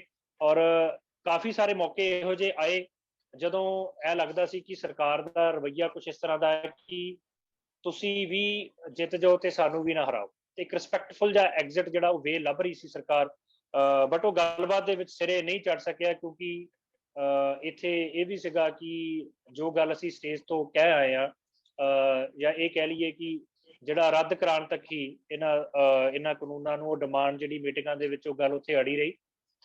ਬਟ ਸਰਕਾਰ ਵੱਲੋਂ ਬਹੁਤ ਸਾਰੀਆਂ ਪ੍ਰਪੋਜ਼ਲ ਸੀਗੀਆਂ ਔਰ ਵਾਇਲੈਂਸ ਜਿੰਨੀ ਹੁਣ ਤੱਕ ਅਸੀਂ ਦੇਖਦੇ ਆਏ ਹਾਂ, ਹੁਣ ਤੱਕ ਦੇ ਐਜੀਟੇਸ਼ਨ ਦੇ ਵਿੱਚ ਜਿੱਥੇ ਸੈਂਟਰ ਨਾਲ ਸਿੱਧਾ ਕਨਫਰੰਟੇਸ਼ਨ ਹੁੰਦੀ ਸੀ, ਔਰ ਜਿਹੋ ਜੀ ਵਾਇਲੈਂਸ ਸਰਕਾਰ ਕਰਦੀ ਆਈ ਆ, ਖਾਸ ਕਰਕੇ ਜਿਹੜੇ ਪੰਜਾਬ ਦੇ ਵਿੱਚ ਵੀ ਐਜੀਟੇਸ਼ਨ ਚੱਲੇ ਨੇ, ਉਹਦੇ ਮੁਕਾਬਲੇ ਜਿਹੜੀ ਫਿਜ਼ੀਕਲ ਵਾਇਲੈਂਸ ਜਿਹੜੀ ਉਹ ਘੱਟ ਹੋਈ। Okay. So I'm a Canadian.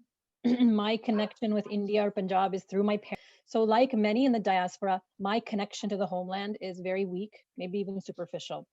You know, ਜਦੋਂ ਸਾਰੇ ਸਾਡੇ ਅੰਕਲ ਇਕੱਠੇ ਹੋ ਜਾਂਦੇ ਨਾ ਤੇ ਉਹ ਇੰਡੀਆ ਦੇ ਪੋਲਿਟਿਕਸ ਦੀ ਗੱਲ ਸ਼ੁਰੂ ਕਰਦੇ ਨਾ, my eyes glaze over because I'm so disconnected. I don't understand. Yeah, Modi kharab hai, Badal kharab hai. Yeah, I get that. I understand that. But ਹੋਰ ਜਿਹੜੇ deeper issues, I don't understand those. And this is coming from someone who loves politics, okay? But asal hai ਕਿ ਜਿਹੜਾ ha movement hai, it's important for everybody. Everywhere. Not just Sikhs, not just Punjabis. It's for all Canadians, all Americans, Europeans, everybody, because the issue is about farmers and farmers' rights and, you know, what's at stake for the future. So, why should we care? Why should we care? ਇੱਕ ਜੇ time ਹੋਵੇ ਤਾਂ ਜਿਹੜੀ ਸੁਖਦੇਵ ਸਿੰਘ ਹੁਣਾਂ ਨੇ ਗੱਲ ਕਹੀ ਉਹਦੇ ਵਿੱਚ ਮੈਂ ਥੋੜੀ ਜਿਹੀ ਐਡ ਕਰਨਾ ਚਾਹੁੰਦਾ। ਠੀਕ ਹੈ, ਤੁਸੀਂ ਪਹਿਲਾਂ ਉੱਥੇ ਕਰ ਲਓ ਯਾਰ। ਜਿਹੜੀ ਗੱਲ ਸੁਖਦੇਵ ਸਿੰਘ ਉਹਨਾਂ ਨੇ ਕਹੀ ਕਿ ਇਸ ਵਾਰ ਇੰਡੀਆ ਸਿੱਖਾਂ ਦੇ ਨਾਲ ਨਹੀਂ ਲੜਨਾ ਚਾਹੁੰਦਾ ਸੀਗਾ ਨਾ, ਉਹਨੇ ਇਹਦੇ ਕਾਫੀ ਸਟਰੋਂਗ ਸਿਗਨਲ ਦਿੱਤੇ। ਇਹ ਗੱਲ ਠੀਕ ਹੈ, ਇਸ ਵਾਰ ਉਹ ਉਨੇ ਵਾਇਲੈਂਟ ਨਹੀਂ ਹੋਏ ਜਿੰਨੇ ਉਹ ਨਾਰਮਲੀ ਐਜੂਕੇਸ਼ਨ ਦੇ ਵਿੱਚ ਆਮ ਲੋਕਾਂ ਦੇ ਪ੍ਰਤੀ ਜਾਂ ਪਰਟੀਕੂਲਰਲੀ ਸਿੱਖਾਂ ਦੇ ਪ੍ਰਤੀ ਹੋ ਜਾਂਦੇ। ਉਹ ਵੀ ਗੱਲ ਠੀਕ ਹੈ, ਬਟ ਇਹਦਾ ਇੱਕ ਰੀਜ਼ਨ ਹੈ ਇਹ ਕਿਉਂ ਨਹੀਂ ਕੀਤਾ ਉਹਨਾਂ ਨੇ ਜੋ ਐਕਸਪੈਕਟਡ ਸੀਗਾ। ਉਹ ਇੰਨਾ ਕੁ ਤਾਂ ਉਹ ਅੱਗੇ ਕਰੀ ਦਿੰਦੇ ਹੁੰਦੇ ਪਹਿਲਾਂ। ਉਹ ਮੇਰੇ ਖਿਆਲ ਦੇ ਵਿੱਚ ਆਪਣੇ ਲਈ ਜ਼ਰੂਰ ਸਮਝਣ ਦੀ ਗੱਲ ਹੈ। ਹੋ ਸਕਦਾ ਮੇਰੀ ਅੰਡਰਸਟੈਂਡਿੰਗ ਗਲਤ ਹੋਵੇ, ਬਟ ਉਹ ਮੈਂ ਜ਼ਰੂਰ ਕਰਨੀ ਚਾਹਨਾ ਕਿ ਉਹ ਵਾਇਲੈਂਟ ਕਿਉਂ ਨਹੀਂ ਹੋਏ ਇਸ ਵਾਰ। ਉਹਦੇ ਵਿੱਚ ਇੱਕ ਵਜ੍ਹਾ ਤਾਂ ਇਹ ਆ ਕਿ ਇਸ ਵਾਰ ਹੁਣ ਜਿਹੜੇ ਸਿੱਖ ਹੈਗੇ ਆ ਉਹ ਗਲੋਬਲੀ ਪਹਿਲਾਂ ਤੋਂ ਬਹੁਤ ਜ਼ਿਆਦਾ ਪਾਵਰਫੁਲ ਹੈ। 80s ਦੀ ਤਰ੍ਹਾਂ ਸਿੱਖ ਇਕੱਲੇ ਪੰਜਾਬ 'ਚ ਨਹੀਂ ਹੈਗੇ, ਸਿੱਖਾਂ ਦਾ ਡਾਇਸਪੋਰਾ ਪਹਿਲਾਂ ਨਾਲੋਂ ਬਹੁਤ ਪਾਵਰਫੁਲ ਹੈ। ਜੇ ਇਸ ਵਾਰ ਇੰਡੀਅਨ ਸਟੇਟ ਦੇ ਜਿਹੜੇ IT ਸੈੱਲ ਹੈ ਜਾਂ BJP ਦੇ IT ਸੈੱਲ ਦਾ ਜਿਹੜਾ ਨੈਰੇਟਿਵ ਤੋੜਿਆ, ਉਹਦੇ ਵਿੱਚ ਵੱਡਾ ਹਿੱਸਾ ਜਿਹੜਾ ਡਾਇਸਪੋਰਾ ਹੈ ਨਾ, ਉਹਦੇ ਵਿੱਚੋਂ ਜਿਹੜੇ ਬੰਦਿਆਂ ਨੇ ਆਪਣੀ ਡਿਊਟੀ ਨਿਭਾਈ ਉਹਨੇ ਫਰਕ ਪਾਇਆ ਤੇ ਪੋਲੀਟੀਕਲੀ ਵੀ ਸਿੱਖ ਮੈਟਰ ਕਰਦੇ ਆ। ਇੱਕ ਤਾਂ ਇਹ ਗੱਲ। ਦੂਜੀ ਗੱਲ ਇਹ ਆ ਕਿ ਇਸ ਵਕਤ ਜੀਓ ਪੋਲੀਟੀਕਲੀ ਪੰਜਾਬ ਦੀ ਇੰਪੋਰਟੈਂਸ ਬਹੁਤ ਬਣੀ ਹੋਈ ਹੈ। ਜੋ ਅਮਰੀਕਾ ਤੇ ਚੀਨ ਦੀ ਕਨਫਲਿਕਟ ਚੱਲ ਰਹੀ ਆ, ਉਹਦੇ ਚੱਲਦੇ ਹੋਏ ਜਿਹੜੀ ਪੰਜਾਬ ਦੀ ਇੰਪੋਰਟੈਂਸ ਆ ਉਹ ਬਹੁਤ ਮਹੱਤਵਪੂਰਨ। ਤੇ ਥਰਡ ਇਹ ਆ ਕਿ ਇਸ ਵਕਤ ਦੋਨੋਂ ਬਾਰਡਰ ਇੰਡੀਆ ਦੇ ਐਕਟਿਵ ਹੈ। ਐਕਟਿਵ ਬਾਰਡਰ ਦੇ ਵਿੱਚ ਉਹ ਸਿੱਖਾਂ ਦੇ ਨਾਲ ਪੰਗਾ ਨਹੀਂ ਲੈ ਸਕਦੇ ਕਿਉਂਕਿ 2.5 ਲੱਖ ਸਿੱਖ ਆਰਮੀ ਆ। ਹੁਣ ਵੀ ਜਿਹੜੀ LAC ਦੇ ਉੱਤੇ ਕਨਫਲਿਕਟ ਹੋਈ ਸੀ ਉਹਦੇ ਵਿੱਚ ਇਹੀ ਹੋਇਆ ਕਿ ਜਿਹੜੀ ਸਿੱਖ ਯੂਨਿਟ ਸੀਗੀ ਉਹਨਾਂ ਦਾ ਰਿਸਪੌਂਸ ਹੀ ਸਹੀ ਸੀਗਾ। ਜਿਹੜੀ ਬਿਹਾਰ ਰੈਜੀਮੈਂਟ ਸੀ ਉਹ ਚੱਕ ਕੇ ਸਿੱਟ ਦਿੱਤੇ 20 ਜਣੇ ਦਰਿਆ 'ਚ ਉਹਨਾਂ ਨੇ। ਤੋ ਤਿੰਨ ਗੱਲਾਂ ਤੇ ਇਹ ਨੇ ਕਿ ਇੱਕ ਸਿੱਖ ਪਹਿਲਾਂ ਤੋਂ ਬਹੁਤ ਜ਼ਿਆਦਾ ਪਾਵਰਫੁਲ ਹੈ ਅੱਗੇ ਨਾਲੋਂ। ਦੂਜੀ ਗੱਲ ਇਹ ਆ ਕਿ ਇਸ ਜੀਓ ਪੋਲੀਟੀਕਲ ਸਿਚੁਏਸ਼ਨ ਦੇ ਵਿੱਚ ਪੰਜਾਬ ਦੀ ਅਹਿਮੀਅਤ ਬਹੁਤ ਬਣ ਗਈ ਹੈ। ਤੇ ਤੀਜੀ ਐਕਟਿਵ ਬਾਰਡਰਸ ਹੋਣ ਕਰਕੇ ਸਿੱਖਾਂ ਦੀ ਅਹਿਮੀਅਤ ਪਹਿਲਾਂ ਤੋਂ ਬਹੁਤ ਜ਼ਿਆਦਾ। ਤੇ ਇੱਕ ਨਾਲ ਹੋਰ ਜਿਹੜੀ ਅੰਦਰ ਦੀ ਇੰਟਰਨਲ ਸਿਚੁਏਸ਼ਨ ਹੈ ਉਹ ਵੀ ਆਪਾਂ ਨੂੰ ਜ਼ਰੂਰ ਕਾਊਂਟ ਕਰਨੀ ਚਾਹੀਦੀ ਹੈ ਕਿ 26, 27, 28, 29, 30 ਇਹ 5 ਦਿਨ ਇੰਡੀਅਨ ਸਟੇਟ ਦੇ ਇੱਕ ਹਿੱਸੇ ਨੇ ਕਾਫੀ ਟਰਾਈ ਕੀਤੀ ਕਿ ਸਿੱਖਾਂ ਦੇ ਖਿਲਾਫ ਵਾਇਲੈਂਸ ਹੋਵੇ। ਕਾਫੀ ਬੰਦੇ ਮਾਰਨ ਦੀ ਟਰਾਈ ਕੀਤੀ, ਇੱਥੇ ਸਾਜ਼ਿਸ਼ਾਂ ਹੋਈਆਂ, ਪਲੈਨਿੰਗ ਹੋਈ, ਬਟ ਉਹ ਸਿਰੇ ਨਹੀਂ ਚੜ੍ਹ ਸਕੀ। ਉਹ ਇਸ ਕਰਕੇ ਨਹੀਂ ਚੜ੍ਹ ਸਕੀ ਕਿ ਇਸ ਵਾਰ ਇੰਡੀਅਨ ਬਿਊਰੋਕ੍ਰੇਸੀ ਦੇ ਵਿੱਚ ਵੀ ਇੰਡੀਅਨ ਪੋਲੀਟੀਕਲ ਕਲਾਸ ਦੇ ਵਿੱਚ ਵੀ ਸਿੱਖਾਂ ਨੂੰ ਮਾਰਨ ਦੇ ਲਈ ਸਹਿਮਤੀ ਨਹੀਂ ਹੋਈ ਜਿਸ ਤਰੀਕੇ ਦੇ ਨਾਲ 80s ਦੇ ਵਿੱਚ ਬਣ ਗਈ ਸੀ। ਤੇ ਉਸ ਤੋਂ ਵੀ ਅਗਲੀ ਖਾਸ ਗੱਲ ਇਹ ਹੋਈ ਕਿ ਨਾਰਥ ਇੰਡੀਆ ਦੇ ਵਿੱਚੋਂ ਜਿਹੜੇ ਲੋਕਾਂ ਨੇ 80s ਦੇ ਵਿੱਚ ਸਿੱਖਾਂ ਦੇ ਖਿਲਾਫ 84 ਵੇਲੇ ਸਿੱਖਾਂ ਦਾ ਕਤਲੇਆਮ ਕੀਤਾ, ਉਹੀ ਕਮਿਊਨਿਟੀਜ਼ ਸਿੱਖਾਂ ਦੀ ਜੋ ਰੈਪਿਊਟੇਸ਼ਨ ਸਿੱਖਾਂ ਨੇ ਜਿਸ ਤਰੀਕੇ ਦੇ ਨਾਲ ਇੰਡੀਆ ਦੇ ਵਿੱਚ ਵੱਖਰੇ ਵੱਖਰੇ ਟਾਈਮ ਤੇ ਡੀਮਾਨੀਟਾਈਜੇਸ਼ਨ ਵੇਲੇ ਜਾਂ ਕੋਵਿਡ ਵੇਲੇ ਜਿਸ ਤਰੀਕੇ ਨਾਲ ਸਿੱਖਾਂ ਨੇ ਸੇਵਾ ਕੀਤੀ ਹੈ, ਜਾਂ ਇਸ ਐਜੀਟੇਸ਼ਨ ਦੇ ਵਿੱਚ ਸਿੱਖਾਂ ਦੀ ਜਿਹੜੀ ਸਾਰੀ ਸ਼ਾਨ ਬੁਲੰਦ ਹੋਈ ਆ, ਉਹਦੇ ਚੱਲਦਿਆਂ ਹੋਇਆ ਕਿ ਇਸ ਕਮਿਊਨਿਟੀ ਦੇ ਨੇ ਇਸ ਵਕਤ ਸਟੇਟ ਦੇ ਜਿਹੜੇ ਇੱਕ ਹਿੱਸੇ ਨੇ ਸਿੱਖਾਂ ਨੂੰ ਟਾਰਗੇਟ ਕਰਨ ਦੀ ਕੋਸ਼ਿਸ਼ ਕੀਤੀ, ਉਹਦਾ ਸਾਥ ਨਹੀਂ ਦਿੱਤਾ। ਉਲਟ ਕਮਿਊਨਿਟੀ ਇਸ ਵਾਰ ਸਿੱਖਾਂ ਦੇ ਹੱਕ 'ਚ ਖੜ ਗਈ। 26 ਤੋਂ ਲੈ ਕੇ 30 ਤਰੀਕ ਤੱਕ ਮੈਂ ਸਿੰਘੂ ਬਾਰਡਰ ਦੇ ਉੱਤੇ ਰਿਹਾ, ਜਦੋਂ ਸਾਰਾ ਬਹੁਤ ਟੈਂਸ ਮਾਹੌਲ ਸੀਗਾ। ਉਹਨਾਂ ਨੇ ਟਰਾਈ ਕੀਤੀ, ਉਹਨਾਂ ਪੁਲਿਸ ਤੋਂ ਪ੍ਰੋਟੈਕਟ ਕਰ ਰਹੀ ਸੀਗੀ ਉਹਨਾਂ ਦੇ ਜਿਹੜੇ ਗੁੰਡੇ ਸੀਗੇ ਉਹਨਾਂ ਨੂੰ। ਉਦੋਂ ਇੱਥੋਂ ਦੀ ਕਮਿਊਨਿਟੀ ਨੇ ਉਹ ਜਿਸ ਇਲਾਕੇ 'ਚੋਂ ਗੁੰਡੇ ਆ ਰਹੇ ਸੀਗੇ ਉੱਥੇ ਜਾ ਕੇ ਉਹਨਾਂ ਨੇ ਕਨਫਰੰਟ ਕੀਤਾ ਉਹਨਾਂ ਨੂੰ ਕਿ ਅਗਰ ਤੁਸੀਂ ਸਿੱਖਾਂ ਨੂੰ ਕੁਝ ਕਹੋਗੇ ਤੇ ਅਸੀਂ ਤੁਹਾਡੇ ਨਾਲ ਡੀਲ ਕਰਾਂਗੇ ਫਿਰ। ਯਾਨੀ ਕਿ ਇਹ ਬੜੀ ਇੰਪੋਰਟੈਂਟ ਤੇ ਬੜੀ ਖਾਸ ਗੱਲ ਹੈ। ਤੇ ਇਸ ਕਰਕੇ ਇਸ ਵਾਰ ਸਟੇਟ ਨੇ ਚਾਹਿਆ ਕਿ ਇਸ ਤਰੀਕੇ ਦਾ ਮਾਹੌਲ ਬਣੇ। ਪਹਿਲਾਂ ਤਾਂ ਉਹ ਨੈਰੇਟਿਵ 'ਚ ਮਾਤ ਖਾ ਗਏ, ਉਹ ਸਿੱਖਾਂ ਦੇ ਖਿਲਾਫ ਸਿੱਖਾਂ ਨੂੰ ਡੀਫੇਮ ਨਹੀਂ ਕਰ ਸਕੇ। ਦੂਸਰਾ ਇਹ ਕਿ ਸਿੱਖ ਪਾਵਰਫੁਲ ਬਹੁਤ ਹੈ। ਤੀਜਾ ਇਹ ਕਿ ਇਸ ਜੀਓਪੋਲਿਟੀਕਲ ਸਿਚੁਏਸ਼ਨ ਸਿੱਖਾਂ ਦੀ ਅਹਿਮੀਅਤ ਬਹੁਤ ਹੈ। ਥਰਡ, 2 ਐਕਟਿਵ ਬਾਰਡਰ ਚੱਲਦੇ ਹੋਏ ਸਿੱਖਾਂ ਨਾਲ ਪੰਗਾ ਨਹੀਂ ਲੈ ਸਕਦੇ।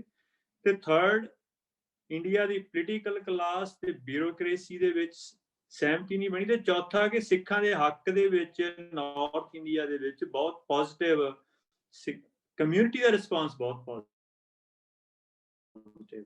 ਸੋ ਇਹ ਨਵੀਆਂ ਡਾਇਮੈਂਸ਼ਨ ਹੈ ਜਿਹੜੀਆਂ ਆਪਾਂ ਨੂੰ ਸੋਚਣੀਆਂ ਬਣਦੀਆਂ ਨੇ। ਇਹ ਤੋਂ ਆਪਾਂ ਨੂੰ ਫਿਊਚਰ ਜਿਹੜੀ ਸਿੱਖਾਂ ਦੀ ਪੋਲਿਟਿਕਸ ਵੀ ਆ, ਸਿੱਖਾਂ ਨੇ ਜੋ ਵੀ ਕਰਨਾ ਉਹਦੇ ਲਈ ਇਹ ਜ਼ਰੂਰੀ ਹੈ।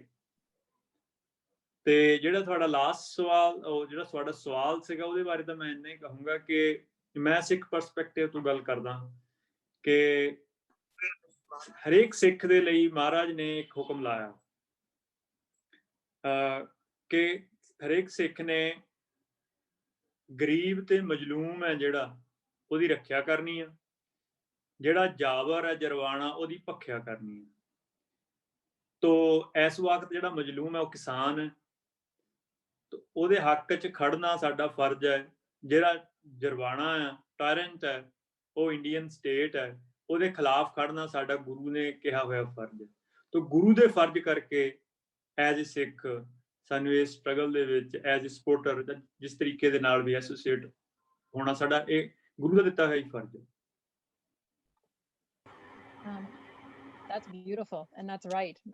I'm happy ਕਿ ਤੁਸੀਂ ਇਹ ਸਿੱਖੀ ਦੀ ਲੈਂਸ ਦਾ ਇੱਕ perspective ਤੇ ਇੱਕ ਜਵਾਬ ਦਿੱਤਾ। That's beautiful.